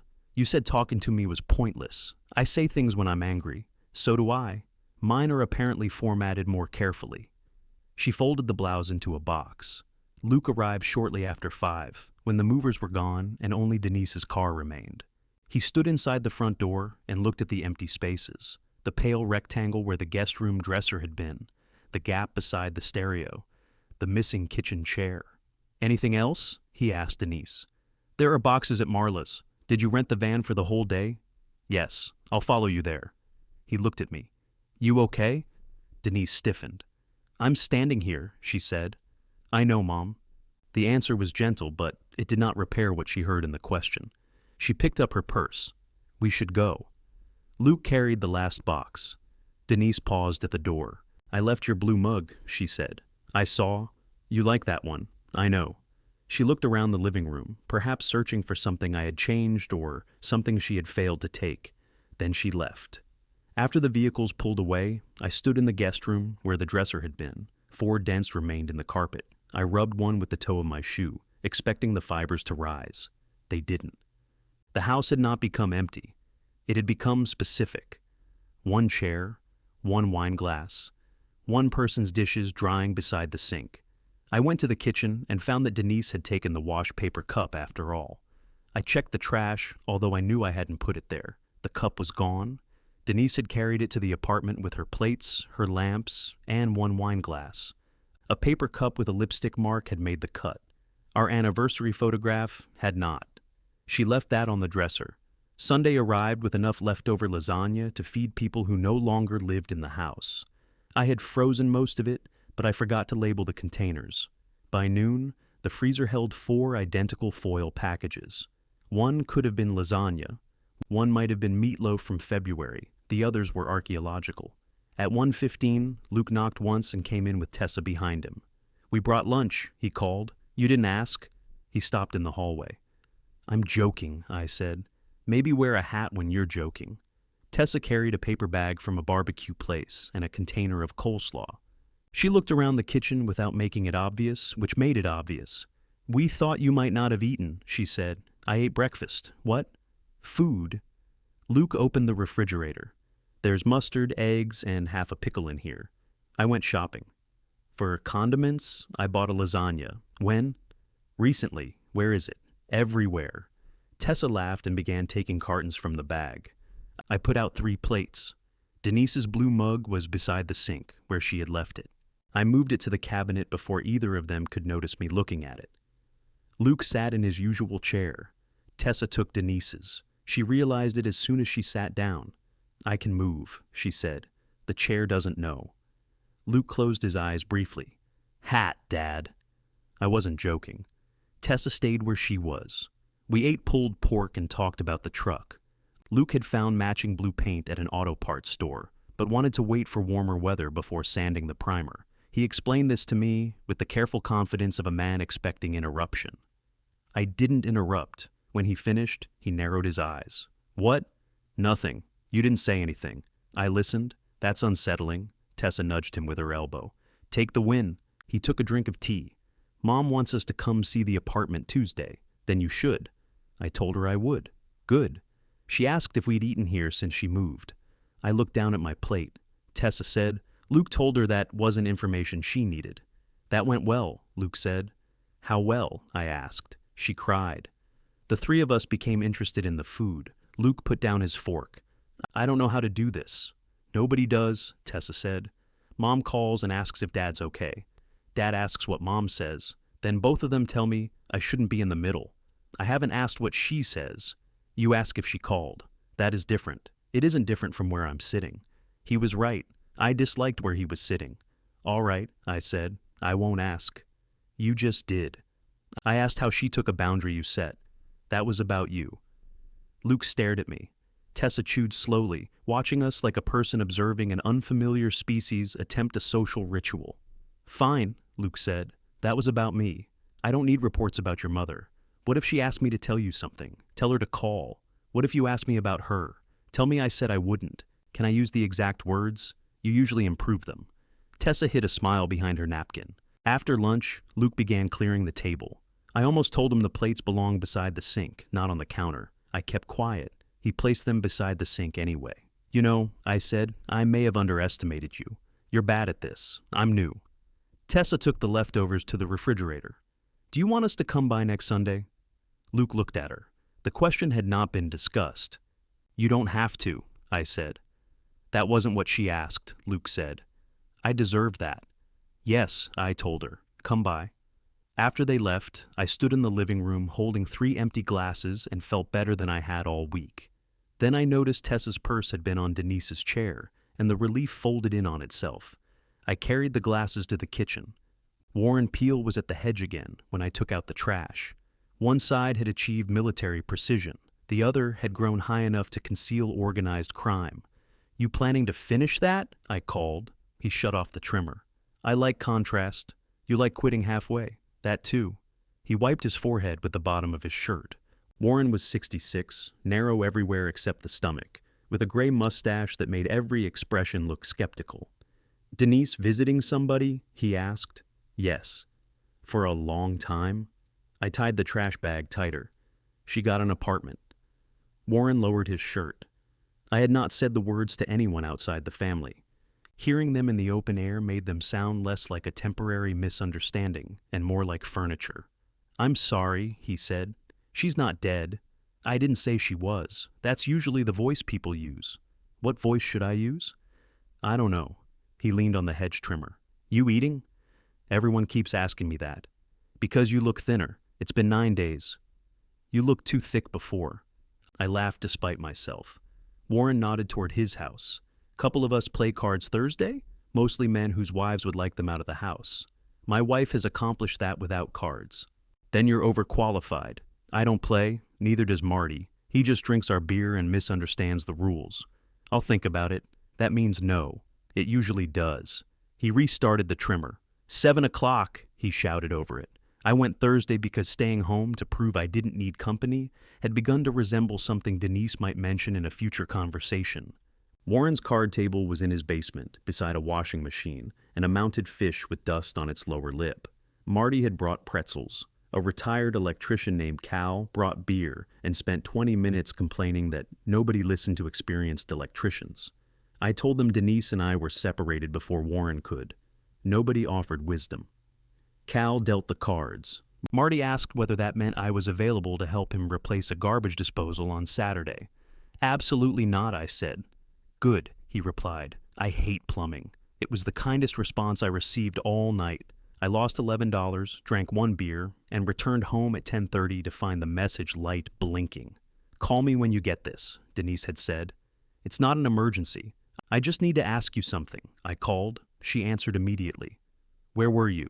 "Playing cards." "You don't play cards. The evidence supports that." "With who?" "Warren, Marty, and Cal. Cal Dempsey." "Yes, he cheats." That would explain several things. There was a metallic clatter on her end. "What are you doing?" I asked, trying to fix the sink. "What's wrong with it?" "It drips underneath when I run the water. Cabinet or floor." "What?" "Where does the water appear?" "On the floor." "Open the cabinet and look at the pipes." "I already did." "Are they wet?" "I didn't touch them." "Then you looked at the pipes." "You're enjoying this." "A little." I heard a cabinet door open. "Run your hand along the curved pipe," I said. "Not while the water's running. I know that." "You called me." "The bottom feels wet. Put a bowl under it. The connections are probably loose. I have a wrench." "What kind?" "The silver kind." I closed my eyes. "Does it adjust?" "It has a little wheel." "Good." Tighten the ring above the curve, gently. Metal scraped. Denise muttered something. "What did you say?" I said, "This is ridiculous." "What is?" "That I'm sitting on a strange kitchen floor, fixing a pipe because I wanted independence." "You're fixing a pipe because a connection is loose. Independence is unrelated. I could call the landlord." "You could." "I don't want her thinking I can't handle 1 week here. The landlord doesn't give prizes for quiet tenants." She tightened the connection and turned on the water. "I don't see anything," she said. "Dry the pipe and try again." A pause followed. Water ran, a cabinet door bumped. It stopped. "Well done." I barely turned it. "Most things don't need as much force as people use. That sounds like something you've been waiting to tell me. It was about plumbing. Nothing is about plumbing with you anymore." I sat in the dark kitchen, still wearing my jacket from Warren's house. "How is the apartment?" I asked. "Small." "You knew that." It felt large or empty. So did the house. She went quiet. A clock ticked on her end, faster than ours. "I took the cup," she said. "I noticed." "I don't know why, neither do I. I thought you'd throw it away." "I washed it. I saw." "Then why take it?" "Because you washed it." I could picture her on the kitchen floor, the paper cup somewhere among the few things she had chosen. "Do you miss me?" she asked. The question was so direct that I nearly ruined it by trying to answer correctly. Yes. Her breath trembled. I miss you in the mornings, I said. I miss you when I can't find mustard. I missed you less while playing cards. That's honest. You asked. I miss you too. Then I think about coming home and I feel tired. I think about asking you to come home and I get angry. Also honest. Yes. The apartment clock ticked between us. I signed for 3 months, she said. I thought you should know. All right, is that all you're going to say? No. I gripped the phone more tightly. But it's all I can say tonight. She didn't accuse me of being calm. She only said goodnight. After we hung up, I took the Blue Ridge brochures from the drawer where I had put them weeks earlier and spread them across the kitchen table. For once I looked at where the road went instead of what the truck might need. The brochures offered 3 kinds of lodging: rustic, historic, and luxurious. Rustic meant thin walls. Historic meant crooked floors. Luxurious meant a bathtub large enough to drown in, and prices that made drowning economical. I found a small lodge outside Fancy Gap with a porch in every photograph. The woman who answered the phone called me honey before asking my name. How many guests? She said. 1. There was a pause while she adjusted whatever picture she had formed. King or 2 queens? 1 bed is enough. We've got a king room on the 2nd floor. Mountainside. For Thursday? Yes, sir. I gave her my card number and wrote the confirmation on the back of an envelope. It was the first night away I had planned without Denise since our marriage. The act felt both brave and embarrassingly similar to making a dentist appointment. On Sunday, Luke and Tessa came with no food because I had told them I was cooking. The roast reached a temperature usually associated with pottery kilns, but the potatoes were edible if cut around the black parts. Luke looked at the meat on his plate. Do you want gravy? I asked. Will it help? No. Then yes. Tessa found the brochures beneath a grocery flyer. You're looking at the Parkway? I'm going Thursday. She smiled. Good for you. Luke stopped sawing at the roast. With who? Me. You're taking the anniversary trip alone? It's 1 night. I'm not taking the whole trip. Does Mom know? No. He frowned. I pointed my fork at him. You were doing well. I'm not carrying a message. I'm asking whether you told your wife you're leaving town. She signed an apartment lease without telling me until afterward. That isn't an answer. Apparently I raised a better man than I realized. Tessa said, You could tell her without asking permission. I could. You're not going to. I haven't decided. Luke managed to cut off a piece of roast. This meal says otherwise. I called Denise Wednesday night. She answered on the 4th ring, sounding out of breath. Is everything okay? I asked. Yes. I was watering the plan on the fire escape. You have a fire escape? It's more of a metal landing with stairs. That is the part that makes it an escape. What do you need? The wording bothered me, though I had called with information and nothing else. I'm going out of town tomorrow. Where? Fancy Gap. Why? To drive part of the Parkway. Silence. By yourself? She asked. Yes. In the truck? That was the plan? Is Luke going? No. Warren? No. You don't like traveling alone? I don't know. I haven't done it. She turned off water on her end. Is this because of me? Most things are because of several things. Please don't answer like that.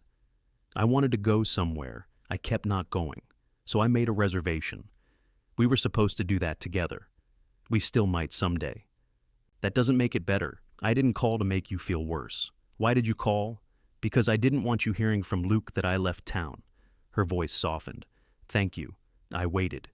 Be careful, she said. It's 160 miles, not an expedition.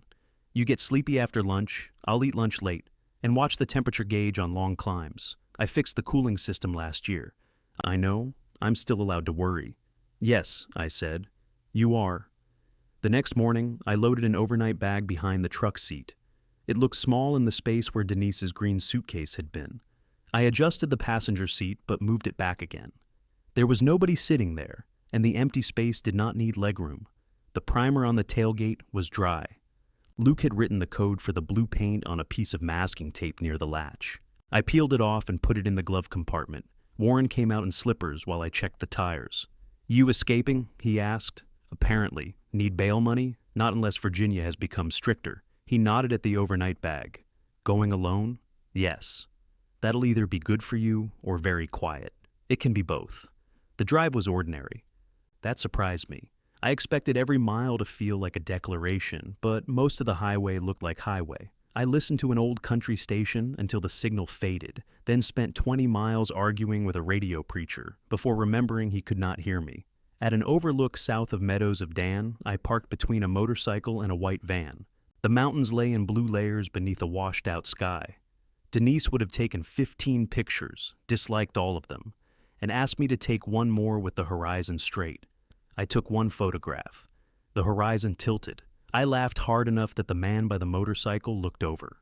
The lodge porch faced west. The chairs were wooden and uncomfortable in a way the website had managed not to show. I sat with a paper cup of coffee and watched clouds move over the hills. Nobody needed me to inspect anything. Nobody asked whether the railing was secure, though it wasn't. Nobody suggested a restaurant, changed shoes, or complained that I was reading the historical marker too slowly. Freedom, I discovered, contained an unreasonable amount of deciding. At 6, I almost called Denise. Instead, I ate alone in a diner where the waitress called everybody darling, and the meatloaf was better than mine by an insulting margin. When I returned to the room, the lamp on the nightstand flickered. I tightened the bulb, then stopped myself from examining the cord. My cell phone rang at 9. Denise. "Are you there?" she asked. "I'm somewhere. Is it nice?" "The porch chairs are designed by people who hate backs." "You booked a place with a porch." "Yes." Another silence opened. "I'm glad," she said. "You don't sound glad. I can be glad and hurt. I'm learning that."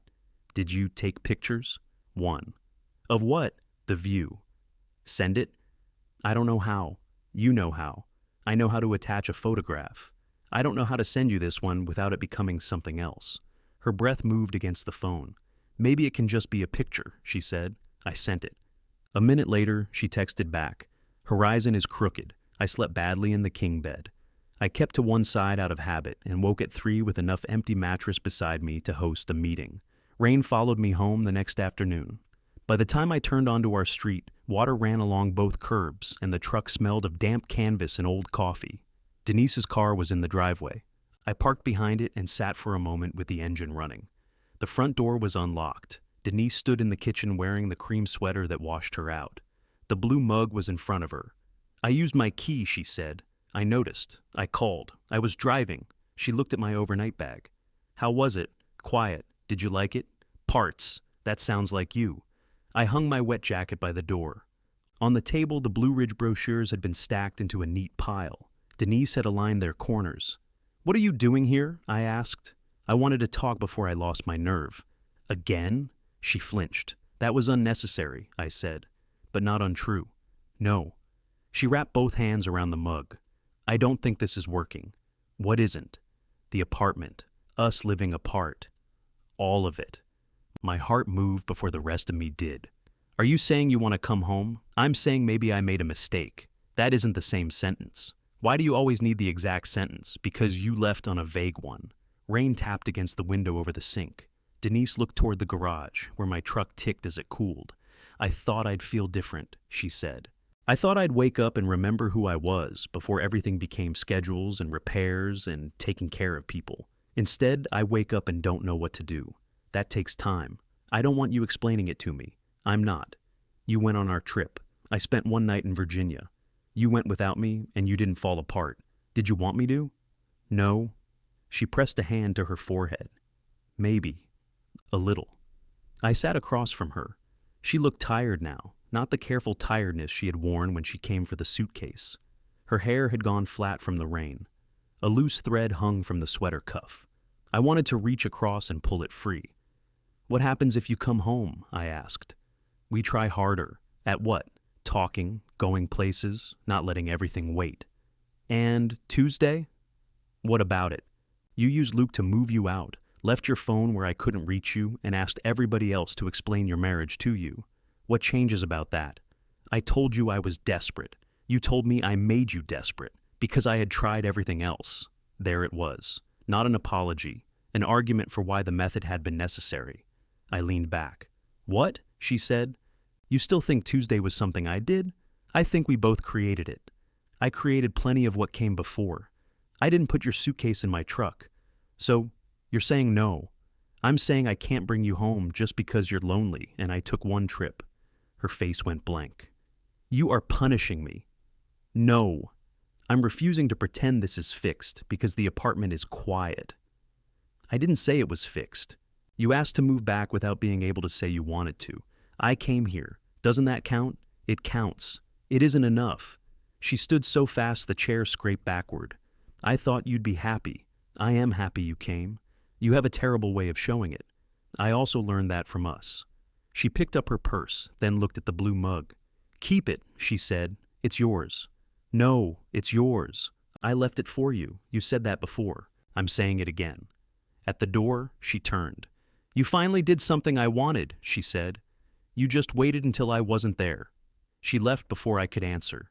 I stood in the kitchen listening to her car pull away. Then I saw that she had brought back the paper cup too. It sat on the windowsill, the lipstick mark faded but still visible. Inside it, she had placed the key to our house. I left the key in the cup until Sunday. It was not a useful place for a house key. The cup tipped whenever I bumped the windowsill, and twice I caught the key before it fell into the sink. Still, moving it felt like accepting something Denise had not been able to say aloud. Luke noticed it before lunch.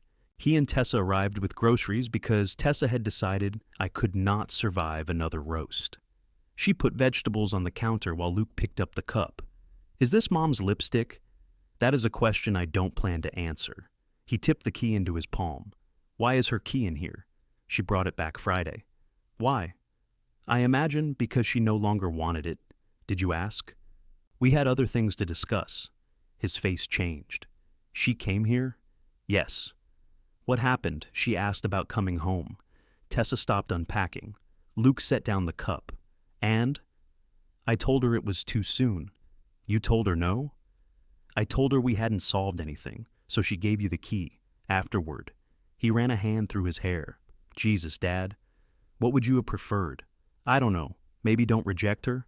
I didn't reject her. She asked to come home, and now her key is in a coffee cup. She said maybe she made a mistake. She never said she wanted to come home. That's the same thing. No, normal people understand what somebody means. Normal people don't require their sons to interpret. Tessa closed the refrigerator door harder than necessary. Both of you, stop. Luke looked at her. I'm just saying you're doing it again. Doing what? Trying to fix whatever happened between them by deciding who should apologize first. I'm not deciding anything.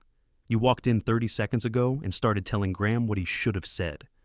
Luke still held the key. He put it back into the cup. Mom called me Friday night, he said. I said nothing. She was crying. That must have been hard. He waited for me to ask what she said. I didn't. She told me you went on the Parkway trip without her, he continued. One night. I know. She sent me the picture. The crooked one? She straightened it. Of course she had. She said you were moving on, Luke said. Did she ask you to tell me that? No. Then I don't need to know. He looked toward Tessa. She nodded. He's right. I know he's right, Luke said. That's what makes it so irritating. I picked up a bag of carrots. What are we making? Stew, Tessa said. Is that roast with water? It is if you want to be banned from the kitchen. Luke sat at the table while Tessa and I cut vegetables. He lasted less than a minute. I told Mom I couldn't do this anymore, he said. I kept cutting. I said I loved her, but I wasn't going to listen to her explain what you were thinking. I told her if she wanted to know whether you were moving on, she should ask you. How did that go? Tessa asked. She said I was abandoning her. The knife stopped against the cutting board. Luke laughed without humor. Apparently driving her to Marla's was being supportive. Refusing to report on Dad is abandonment. I set the knife down. I'm sorry. For what? For helping create a family where choosing one person always meant betraying another. He studied me. I still shouldn't have taken the truck, he said. No. You could soften the landing occasionally. I'm trying. Tessa took the knife from me. Both of you sit down. Your emotional breakthrough is making the carrots uneven. The stew took 3 hours. We played cards while it cooked, using the rules Warren had attempted to teach me. Luke accused me of inventing half of them. He was probably correct. When they left, the key was still in the cup. I moved it to the ceramic bowl by the door. The days began separating from one another again. Thursday meant cards in Warren's basement. Sunday meant Luke and Tessa, though sometimes they came on Saturday because Tessa worked alternating weekends. I learned that stew improved overnight and that a roast required less time than I had spent giving it. I bought groceries without wandering the condiment aisle. None of it looked like a new life. It looked like a man learning where his own towels were kept. I missed Denise in uneven bursts. Some mornings I reached for her before waking fully. Other days I made it to dinner before realizing I had not thought about her for several hours. The relief frightened me more than the grief. She called twice. Both conversations stayed on the surface. She asked about the truck paint. I asked whether the sink still leaked. Neither of us mentioned the key. Connie came by one afternoon carrying a covered casserole. "I don't need food," I told her. "It's not for you." She walked past me into the kitchen. "What is it?" "Your blue baking dish. Denise borrowed it last Christmas." "Then why is there food in it?" "Because returning an empty casserole dish looks hostile." "You could have washed it." "I did wash it. Then I put a casserole in it." She set it on the counter and took off her jacket. "I'm not discussing Denise," I said. "Good. I came to apologize." I looked at the casserole. "Is that part of it?" "No, but I'm not taking it home." She sat at the table. I remained standing. "I knew she was unhappy," Connie said. "I knew she had talked about leaving. I didn't know the exact day, but I knew enough that I should have told her to stop involving Luke. You already said that on the phone. That apology had defensive parts. Most do. This one probably does too. I'm trying." I sat across from her. "She made me feel like telling you would be betraying her," Connie continued. "I liked being the sister she trusted. I didn't ask whether keeping her trust was actually helping. That seems to be going around. She's always needed somebody on her side. I know, and you always acted like needing a side was the problem. I know that too." Connie looked surprised. "I'm not saying she was right," I said. "I'm saying I gave her plenty to be unhappy about. I just wish she delivered it without my truck." Connie almost smiled. "She wishes that too." I looked at her. "She didn't ask me to tell you. Then don't." "I'm not. I'm telling you because I heard her say it when she thought I was in the bathroom. That is an impressively narrow distinction. I'm doing my best." We ate part of the casserole together. It contained broccoli, cheese, and enough butter to make the broccoli irrelevant. Before leaving, Connie pointed to the key in the bowl. "Are you going to give that back if she asks?" "You could offer. I could. You're not going to?" "No." She put on her jacket. "I'm beginning to understand why she wants to hit you. Thank you for the casserole. Don't return the dish. I hate it." Denise called the following evening. "I want to ask you something," she said. "You've had good luck with that opening. I want you and Luke to come to the apartment Sunday. For what? Dinner? Will Marla be there? No. Connie? No. Just you, Luke, Tessa, and me. Why? Because there are things I need to say to both of you, and I don't want either of you carrying them afterward." The sentence was careful, but not evasive. "All right," I said. Her apartment was on the second floor of a white house divided into 3 units. The exterior stairs were metal and shook under my weight. I stood on the landing long enough to test the railing before remembering I had declined the inspection. Denise opened the door before I knocked. "You found it." The stairs announced me. The apartment was smaller than I expected. The kitchen, dining area, and living room occupied one long space. Her sewing machine sat on the little table from our guest room. The cedar box was beneath a window. The green suitcase stood open inside the bedroom closet, finally empty. On the sill above the sink was the paper cup. She had taken it back after returning it to me. I decided some objects no longer wanted an explanation. Luke and Tessa arrived carrying wine. Denise had bought a second wine glass, but we drank from mismatched water tumblers because nobody wanted to make a point. Dinner was pot roast. Luke cut into it and looked at me. "Don't," Denise said. I didn't say anything. "You have your father's face." I was going to say it's good. "It's dry. It's a little dry." I took a bite. "The flavor is excellent." Denise narrowed her eyes. "You don't have to sound surprised. For a few minutes, we could have been at home." Then Denise put down her fork. "I asked all of you here because I owe 2 apologies," she said. Luke shifted in his chair. She turned toward him first. "I made you responsible for how I felt about your father. I told myself you were an adult and I was confiding in you as another adult. But you were still my son, and I used that." Luke looked at his plate. "When I asked whether you were on my side," she continued, "I made loving me depend on choosing against him. That was wrong. Asking you to drive me was wrong. Asking you to explain afterward was worse. He swallowed. I could have said no. You could have. But I knew it would be hard for you. Because you always defended me. Because defending you made me feel important. The honesty seemed to frighten her as soon as she heard it. Luke rubbed his thumb over a scratch in the table. You said Dad knew. I lied. The room became still. I told myself he knew enough that it wasn't a lie, she said. It was. Luke nodded slowly. Thank you for saying that. Denise turned to me. I had spent weeks wanting the exact words. Now I wanted somewhere else to look. I staged my departure, she said. I left my phone because I wanted you to be unable to reach me. I used Luke in your truck because I wanted you to feel left behind. Then I blamed you for not coming after me. Her voice shook. You did ignore me for years in ways you still need to understand. But that did not make Tuesday your fault. It was my choice. I'm sorry. Nobody moved. Tessa looked down, giving us what privacy a 4-person table could offer. I'm sorry too, I said. Denise blinked. I made silence feel like safety because it was safe for me. I let you carry every unfinished conversation, then treated you like you were unreasonable for bringing it back. And when you came home last week, I was right not to pretend everything was fixed, but I didn't have to make you beg for every sentence. You weren't wrong. Neither were you about everything that came before Tuesday. Luke leaned back. This is deeply uncomfortable. Tessa put a hand on his arm. Let it be. Denise folded her napkin. I found a counselor, she said. I have an appointment Wednesday. I'd like Graham to come, but I'm going whether he does or not. I looked at her. Is this about coming home? I asked. No. It's about learning how to talk before we decide whether there's a home to come back to. For once she had given me an exact sentence. All right, I said. I'll come. Her shoulders dropped. After dinner, Denise walked me to the shaking metal landing. Luke and Tessa were still inside washing dishes.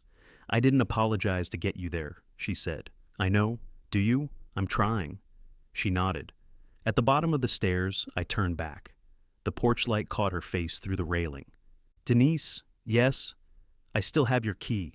I know where it is, she said. This time, neither of us asked what that meant. The counselor's office had 2 upholstered chairs, 1 couch, and a bowl of peppermints nobody trusted enough to eat. Denise chose the couch. I took a chair. The counselor, a woman named Helen Mercer, sat across from us with a yellow pad resting on one knee. She was around our age, which I appreciated until she tucked one leg beneath herself and made me feel older. What brings you here? She asked. My truck, I said. 37 years, Denise said at the same time. Helen looked from one of us to the other. The truck is more recent, I explained. It's not really about the truck, Denise said. It is partly about the truck. Helen wrote something down. I leaned forward. What did you write? She doesn't have to tell you, Denise said. I didn't ask you. You see? Denise looked at Helen. He needs every piece of information. I asked one question. Helen put down the pen. Would it help if I told you I wrote the word different? Different what? Answers. I sat back. Denise smiled for the first time that morning. You walked into that. It was professionally arranged. Helen did not smile. That made me trust her slightly more. She asked Denise to describe Tuesday without explaining why she had done anything. Denise struggled with the instruction almost immediately.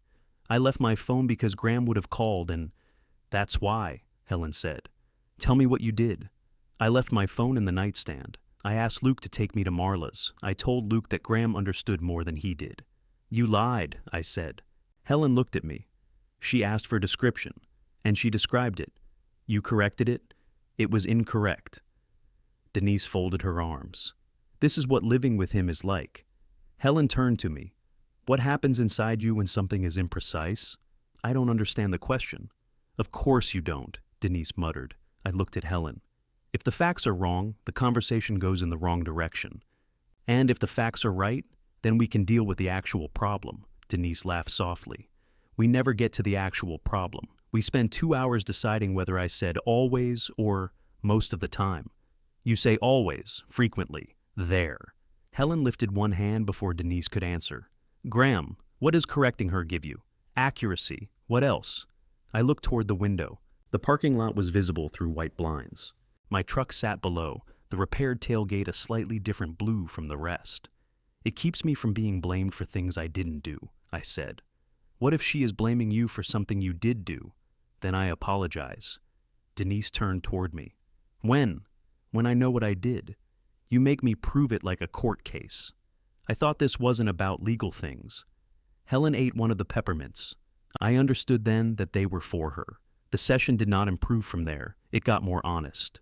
Denise admitted that by the time she asked Luke for help, leaving had become less about space and more about forcing a moment I could not postpone. I admitted there had been satisfaction in remaining calm while she became emotional. Calmness let me believe I had won without acknowledging there was a contest. I hated shouting, I said. My parents could turn breakfast into a war. I decided a quiet house was a good house. You never told me that, Denise said. You knew they argued. I didn't know you were still arranging our whole marriage around it. I didn't either. Helen asked what happened when Denise raised her voice. I waited for her to finish, I said. He stopped participating, Denise said. I stayed in the room. Your body stayed. I could not correct that. Helen asked us to sit facing each other. The exercise involved one person speaking for 2 minutes, while the other repeated what they heard without defending themselves. I would rather have replaced the transmission. Denise went first. When you went on the parkway without me, she said, I felt like I had spent years waiting for you to choose a life with me. And the minute I left, you chose one without me. I repeated it. You felt like I used your leaving as permission to do something I had denied you. That's close. It's what you said. You changed the wording. Helen raised her hand. We started again. When it was my turn, I looked at Denise and discovered that 2 minutes was an unreasonable amount of time. I felt disposable, I said. Not because you left, because everyone knew a version of our marriage that I didn't. I thought I was the person closest to you, and I learned I was the last person you trusted with the truth. Denise's eyes filled. She repeated it without defending herself. For the first time, I heard my own sentence after it had passed through her voice. It sounded less like an accusation and more like grief.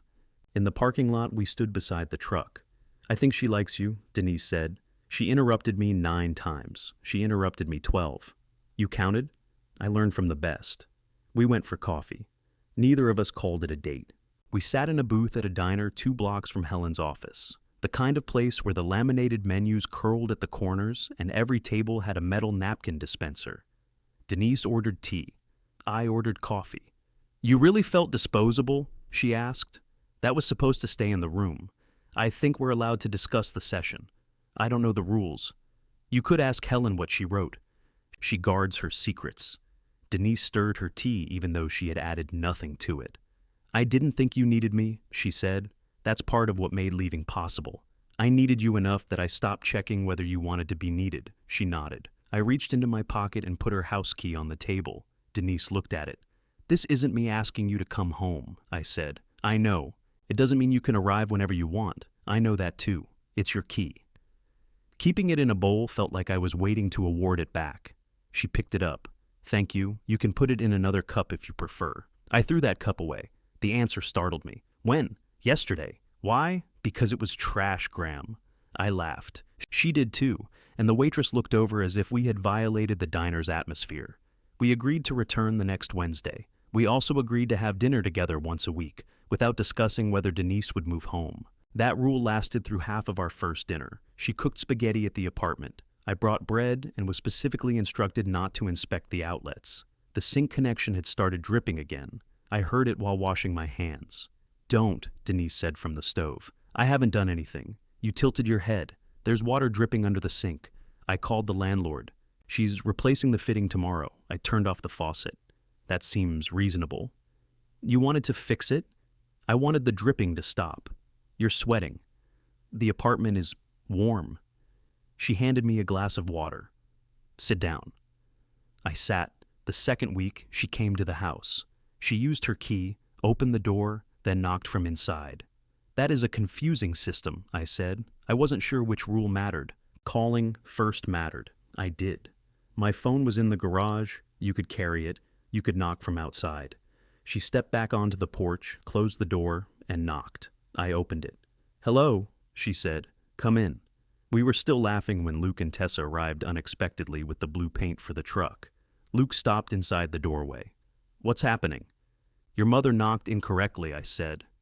Denise took off her jacket. We're having dinner. Together? That is how dinner usually works. Tessa smiled, but didn't make a production of it. Luke looked at me as if asking whether this was safe. It's dinner, I said. He nodded. Okay. I wanted to tell him more. I wanted to explain that counseling had begun, that Denise was not moving home, that nobody should make predictions. But those details belonged to us, and for once I did not need my son to understand the whole situation before living beside it. He and Tessa stayed. Afterward, Luke and I went to the garage to look at the paint. He had ordered a small aerosol can mixed to the code. The color looked too dark on the cap. It'll lighten when it dries, he said. I know. You don't sound convinced. I'm practicing restraint. You're making a face. I raised you. You can survive my face. We sanded the primer the following Saturday. Luke worked the center of the repaired area while I feathered the edges. I reached across once to change the angle of his sanding block and stopped before touching it. He noticed. You can say it, he said.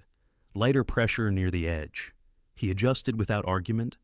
The paint matched better than either of us expected. The shallow ripple remained visible when sunlight hit from the side, but the blue covered the bare metal and the latch closed properly. We could skim it with filler, Luke said. We could. Do you want to? No. He looked at the ripple. Because it's good enough? Because removing every trace of what happened seems dishonest. Luke studied me. Counseling is making you weird. It is expensive. I intend to use all of it. He laughed. Then his expression sobered. Mom apologized again, he said. Just to me. She didn't ask about you. I'm glad. I didn't know what to do with it. You don't have to do anything immediately. That also sounds like counseling. Don't tell Helen. She'll charge me for using it outside the office. Luke closed the tailgate. The latch caught with one clean click. You want help with the deck next weekend? I asked. He considered the question. I want advice, he said. I think I can do the work. All right. You're not offended? Deeply. I'll recover. The dinners continued. Denise and I learned things about each other that should not have been new. She hated the apartment's afternoon light because it showed every speck of dust. I liked Thursday cards, even though Cal cheated. Denise had started walking after dinner, not for exercise, but because she disliked returning immediately to an empty room. I slept on her side of the bed now, because the mattress was firmer there. One evening, she came into the kitchen while I was putting dishes away and began folding a dish towel into thirds. You don't have to do that, I said. It was crooked. You're a guest. The word hurt her before I could retrieve it. I didn't mean, yes, you did. Not the way it sounded. How did it sound? Like you don't live here right now. I don't. She set down the towel. Are you happier? She asked. Without me? No. Are you less unhappy?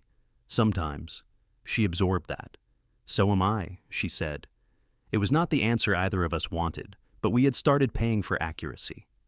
At the next session, Denise told Helen her lease ended in 5 weeks. I don't want to renew automatically, she said, and I don't want to come home automatically. Helen looked at me. What do you want? She asked. I looked at Denise. I want us to decide something together before circumstances decide for us. Denise reached across the space between our chairs and took my hand. It was the first time she had touched me since the suitcase. I held on, but neither of us mistook, holding on for an answer. Her hand felt familiar and unfamiliar at the same time. I knew the shape of her fingers, the slight bump in the knuckle she had jammed, playing volleyball in her 20s, the thin place in her wedding band, where years of wear had softened the engraving. But I no longer knew what I was allowed to assume, because she had reached for me. Helen let us sit that way for a while. Then she said, How would the two of you make a decision together? Denise and I looked at each other. We usually present finished decisions, she said. I ask questions first. You ask questions until the other person's decision falls apart. Sometimes decisions are poorly constructed. Helen reached for a peppermint. I held up my free hand. I heard it. What did you hear? She asked. That I treat disagreement like an inspection. Denise's thumb moved across mine. Helen unwrapped the peppermint. That was worth one. She suggested we spend an entire day together before discussing the lease again. The day could not involve the house, the apartment, counseling, or repairs. We were not supposed to use it as a test of whether the marriage could survive. What does that leave? I asked. Life, Helen said. That's broad. It's supposed to be. Denise chose Saturday. She arrived at 9, wearing jeans and the cream sweater. The weather had turned cool enough that it no longer looked wrong on her. "Where are we going?" I asked. "I don't know." "You chose the day." "You choose the place," Helen said together. "I'm choosing for you to choose. That seems structurally weak." Denise stepped closer and straightened the collar of my jacket. "We have 40 minutes before you ruin this." I drove us to a farmer's market in a town 20 miles east, because Denise had mentioned it years earlier, and I had always said parking would be difficult. Parking was difficult. We circled 3 blocks before finding a space behind a hardware store. "I'm not saying anything," Denise said. "You're sitting very loudly." The market occupied 2 streets and a courthouse lawn. People sold honey, bread, carved bowls, soap shaped like fruit, and vegetables arranged more carefully than anything growing in dirt had a right to be. Denise bought a jar of peach preserves. "You don't eat preserves," I said. "I might." "We have 3 jars at home." She looked at me. "At my house," I corrected. "I know where you meant." We continued walking. A man with a guitar played under a maple tree. His voice was rough, but he knew the songs Denise liked. She stopped near the edge of the crowd. "We could dance," she said. "In daylight?" "That is when the market is open." "On the courthouse lawn?" "Nobody knows us." That has never stopped people from judging. She held out her hand. I looked at the couples moving in the grass. Most were older than us, and better at not caring. "I don't dance," I said. "You danced at our wedding. I was heavily supervised. I'm willing to supervise." I took her hand. We moved badly. Denise laughed when I stepped on her shoe. I apologized. She told me to stop watching my feet. I told her my feet were the main source of danger. For the length of one song, nothing required a decision. Afterward, we ate sandwiches on a bench beside the courthouse. Denise had mustard at the corner of her mouth. I handed her a napkin without pointing to the exact location. She wiped the wrong side. I kept quiet. She wiped again and found it. "I saw that," she said. "Saw what?" "You wanted to correct me. I showed remarkable strength. I'm proud of you." The day should have felt ordinary. Instead, each ordinary moment carried the weight of being chosen. She could have spent Saturday in her apartment. I could have gone to the garage. We were sitting on a bench because both of us had agreed to keep sitting there. On the drive home, Denise put her hand on the center seat. Not touching me, just available. I covered it with mine. At her apartment, we climbed the shaking metal stairs. She unlocked the door with a key ring that now included the key to our house. I noticed but did not comment. The green suitcase was no longer visible in the bedroom closet. In its place, she had hung clothes across the full rod. The suitcase lay flat beneath the bed, empty. "Coffee?" she asked. "Yes." She made 2 cups. The paper cup was truly gone. We sat on the little couch with our knees nearly touching the coffee table. "I'm going to extend the lease 1 month," she said. The disappointment arrived so fast that I set down my cup before spilling it. I thought we were deciding together. We are. It sounds decided. I asked the landlord what the options were. "She'll let me go month to month. And you want that?" "I think I do." I stood and walked toward the window. "Graham, I'm listening." "No, you're leaving the conversation while staying in the room." I stopped. The old response had been automatic. Put distance between myself and whatever I could not solve. Find a window, a garage, a task. Wait until the other person became exhausted. I returned to the couch. "I heard that extending the lease means you don't want to come home," I said. "That isn't what I said. It's what I heard." She turned toward me. "I want to come home because I miss you. I want to come home because the apartment stairs shake and the oven runs hot and I'm tired of buying groceries for one. Those are bad reasons. They're not all bad. They're not enough." I looked down at my hands. She continued. "If I come back now, I'll start doing your laundry. You'll start fixing everything before I ask. In 2 weeks, we'll both be relieved. In 2 months, I'll be angry that nothing changed. We have changed. Yes, but we've changed with 2 front doors." The sentence hurt because I understood it. "I don't like you having an exit ready," I said. "I don't like being afraid that moving back means I can never leave without destroying us. People leave. You demonstrated that." "That was mean." "Yes."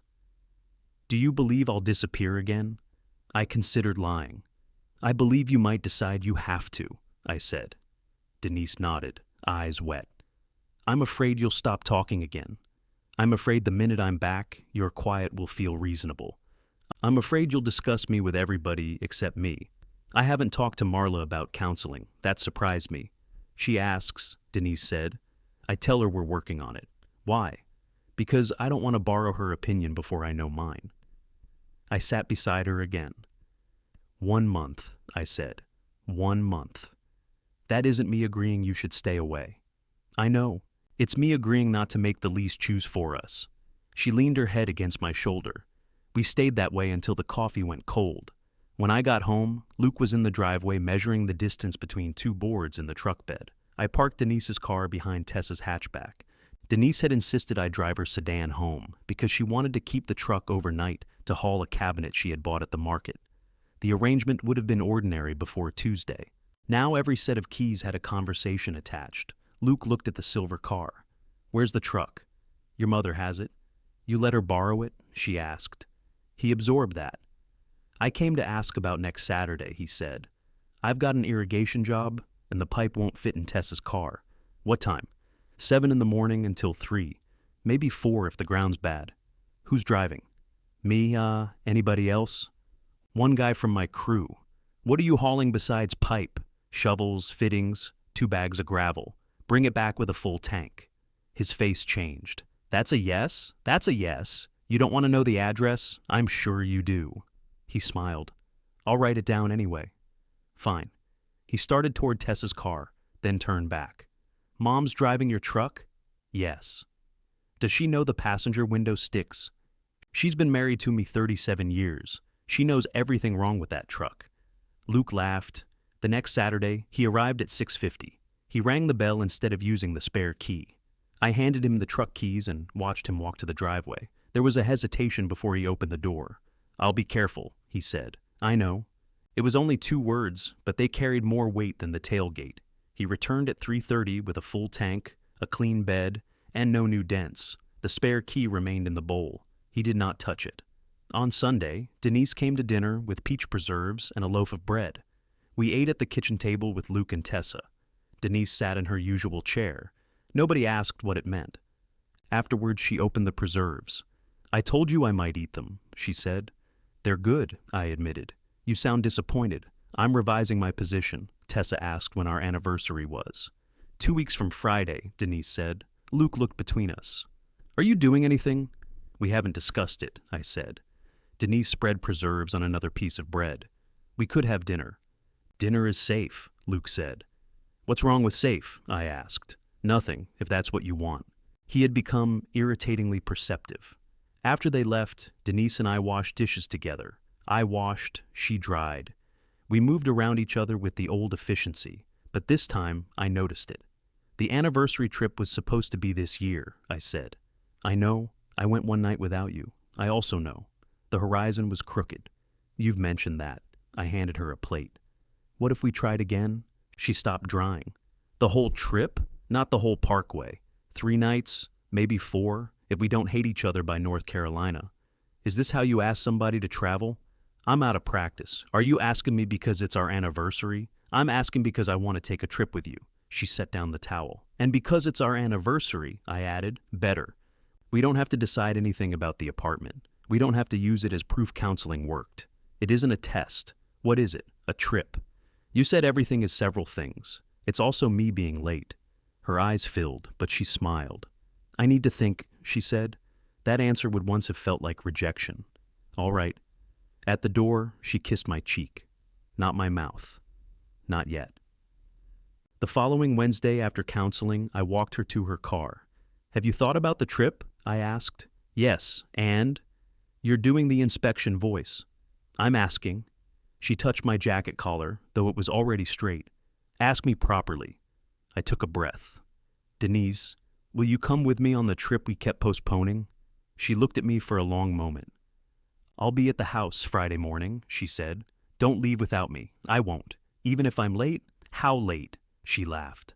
I watched her drive away, then called the lodge with the hateful porch chairs and changed the reservation from 1 guest to 2. Friday morning, Denise arrived 12 minutes early carrying the green suitcase. She came up the driveway on foot because Marla had dropped her at the corner on the way to an appointment. The suitcase bumped over every seam in the sidewalk. Its white ribbon fluttered against the handle. I stood beside the truck, holding my overnight bag. Denise stopped when she saw my face. I can use a different one. No, I didn't think. It's a suitcase. That's what you said about the truck. I was wrong about the truck. She looked down at the ribbon. I almost cut this off. Why didn't you? You tied it. There were probably several correct responses. I chose to take the side handle. Ready? I asked. I think so. That sounds dangerous. It's a trip, Graham, not a test. I've heard that somewhere. Together we lifted the suitcase into the truck bed. I secured it beneath the canvas cover instead of placing it behind the passenger seat. Denise watched me tighten the strap. You don't have to tie it down like we're crossing a desert. I know how you pack. I brought 4 outfits. That suitcase weighs more than the tailgate. I brought shoes. That explains the geology. When I finished, I held out the keys. She stared at them. You want me to drive? The first stretch. Why? Because I drove to Fancy Gap without you. You can drive us there. She took the keys carefully. That's a lot of trust. It's a lot of interstate. She opened the driver's door. Any conditions? Bring the truck back with me still inside. Her smile appeared slowly. I can agree to that. I climbed into the passenger seat. Denise adjusted the mirror, moved the seat forward, and gave the engine too much gas. Easy, I said. I've been driving longer than Luke. I criticized him too. She backed into the street without hitting anything. The first hour felt like an imitation of every drive we had taken together. Denise controlled the radio. I watched the temperature gauge. She opened the passenger window before remembering she was no longer the passenger. You can open yours, she said. It sticks. I know. She reached across at the next light and pressed the switch while pulling up on the glass with her fingertips. The window lowered smoothly. You have to help it during the first inch, she said. I'm familiar with the system. You look surprised. I was observing. You were learning something. Let's not make the window arrogant. Outside Hillsville, she left the highway for a 2-lane road that curved through pasture and low-wooded hills. This isn't the route, I said. It meets the parkway farther south. The highway is faster. We have no schedule. We have a reservation. For tonight. It is currently morning. That's how long delays begin. She glanced at me. I looked at the folded map between us, then at the road ahead. Fine, I said. That didn't sound fine. It sounded exactly as fine as I am capable of producing at 63. The road carried us past farm stands, an abandoned gas station, and a church sign promising that eternity had no exit ramp. We stopped at a roadside shop because Denise saw a wooden bear holding a welcome sign. We don't need a wooden bear, I said. I didn't say we did. You slowed down. I was looking. You used the brakes. She pulled into the gravel lot. The shop sold quilts, pottery, preserves, and enough wooden bears to repel an actual bear population. Denise bought nothing. I bought 2 bottles of water and a bag of peanuts. Back in the truck, she handed me the keys. Your turn. You're giving up? I want to look out the window. I adjusted the seat. She noticed. You moved it all the way back. My legs are longer, I know. I'm still allowed to observe. We reached the parkway before noon. The mountains rose in blue folds beyond the trees, not dramatic at first, then suddenly everywhere. Denise took pictures through the windshield until I reminded her reflections would show. I like the reflections, she said.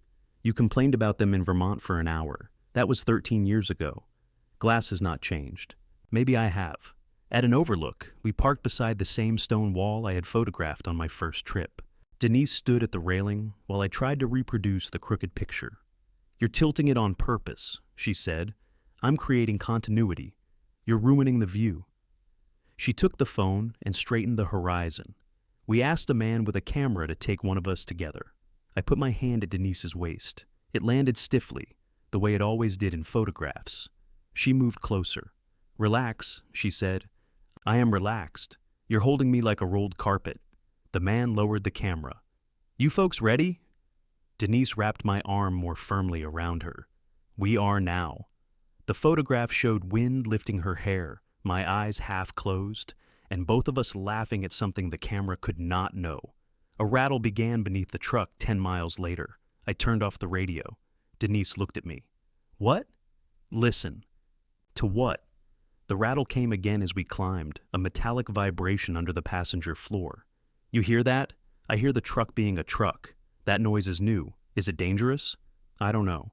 I pulled into the next turnout, set the brake, and climbed underneath. The pavement was warm through my shirt. Denise crouched beside the passenger door. Can you see anything?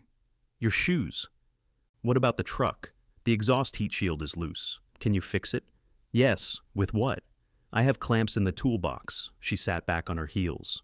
How long? 10 minutes. A tour bus entered the turnout, releasing a crowd of adults with cameras and matching yellow rain jackets. Several noticed my legs sticking out from beneath the truck. Denise looked at them, then down at me. You can fix it, she said. Yes. But it isn't dangerous. No. And if you leave it, the truck will continue working. It'll rattle. So will we. I slid out. You want me to ignore it? I want us to finish one afternoon before you improve it.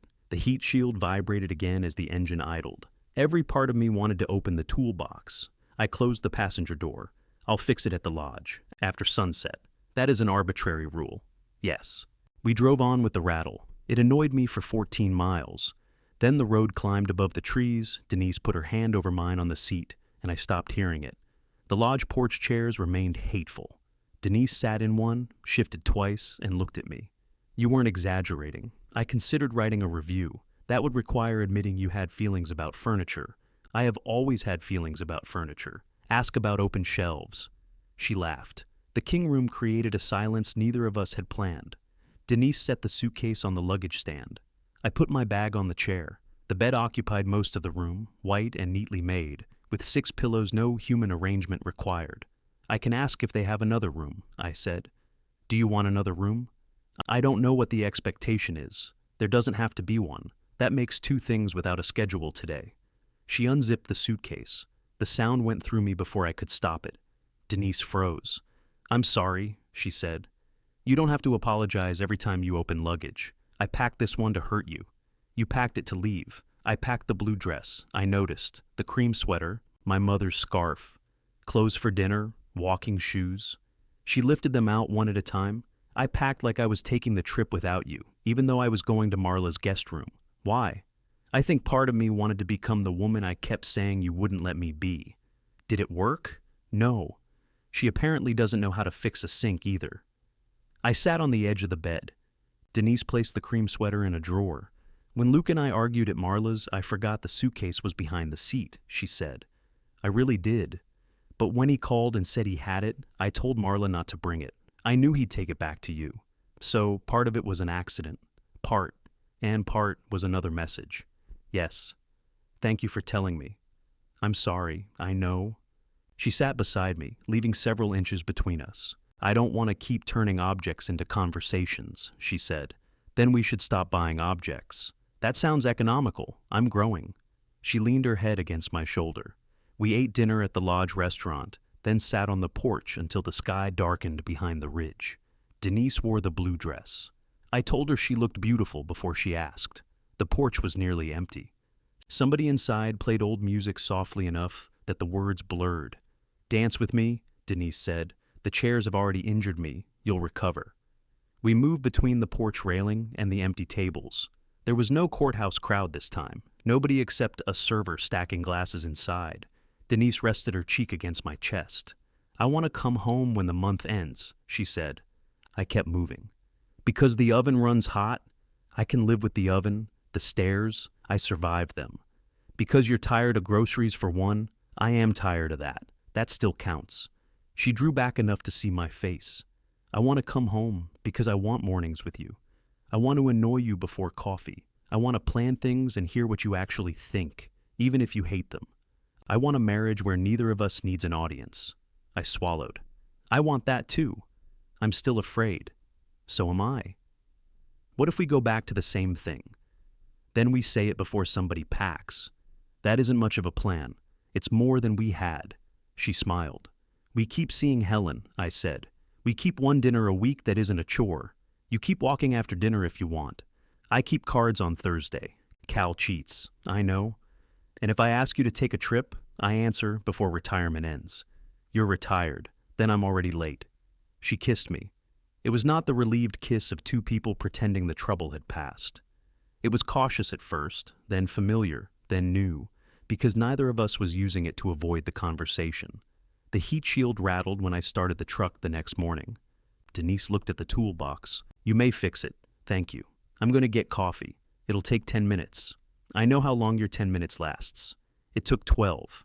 We spent 4 days on the road. We stopped without planning twice and missed one reservation, because Denise wanted to stay through a rainstorm at an overlook. I complained. She told me I was complaining. I admitted it and stayed. We also argued about directions, restaurant prices, and whether wet towels belonged on wooden chairs. None of those arguments became the marriage. On our anniversary evening, we ate meatloaf in a diner because the restaurant Denise had chosen was closed for plumbing repairs.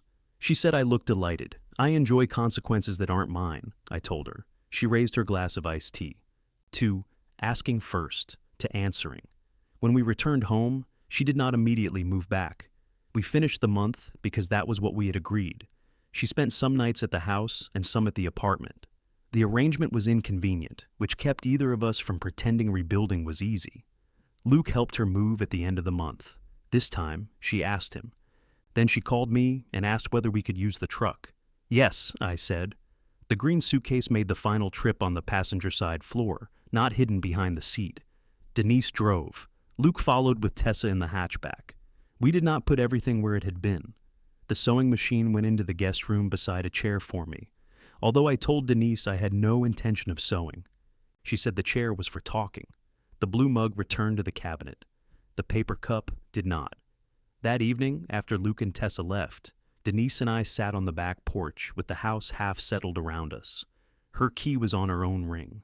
The truck stood in the driveway, tailgate scar visible beneath the porch light. Denise leaned against me.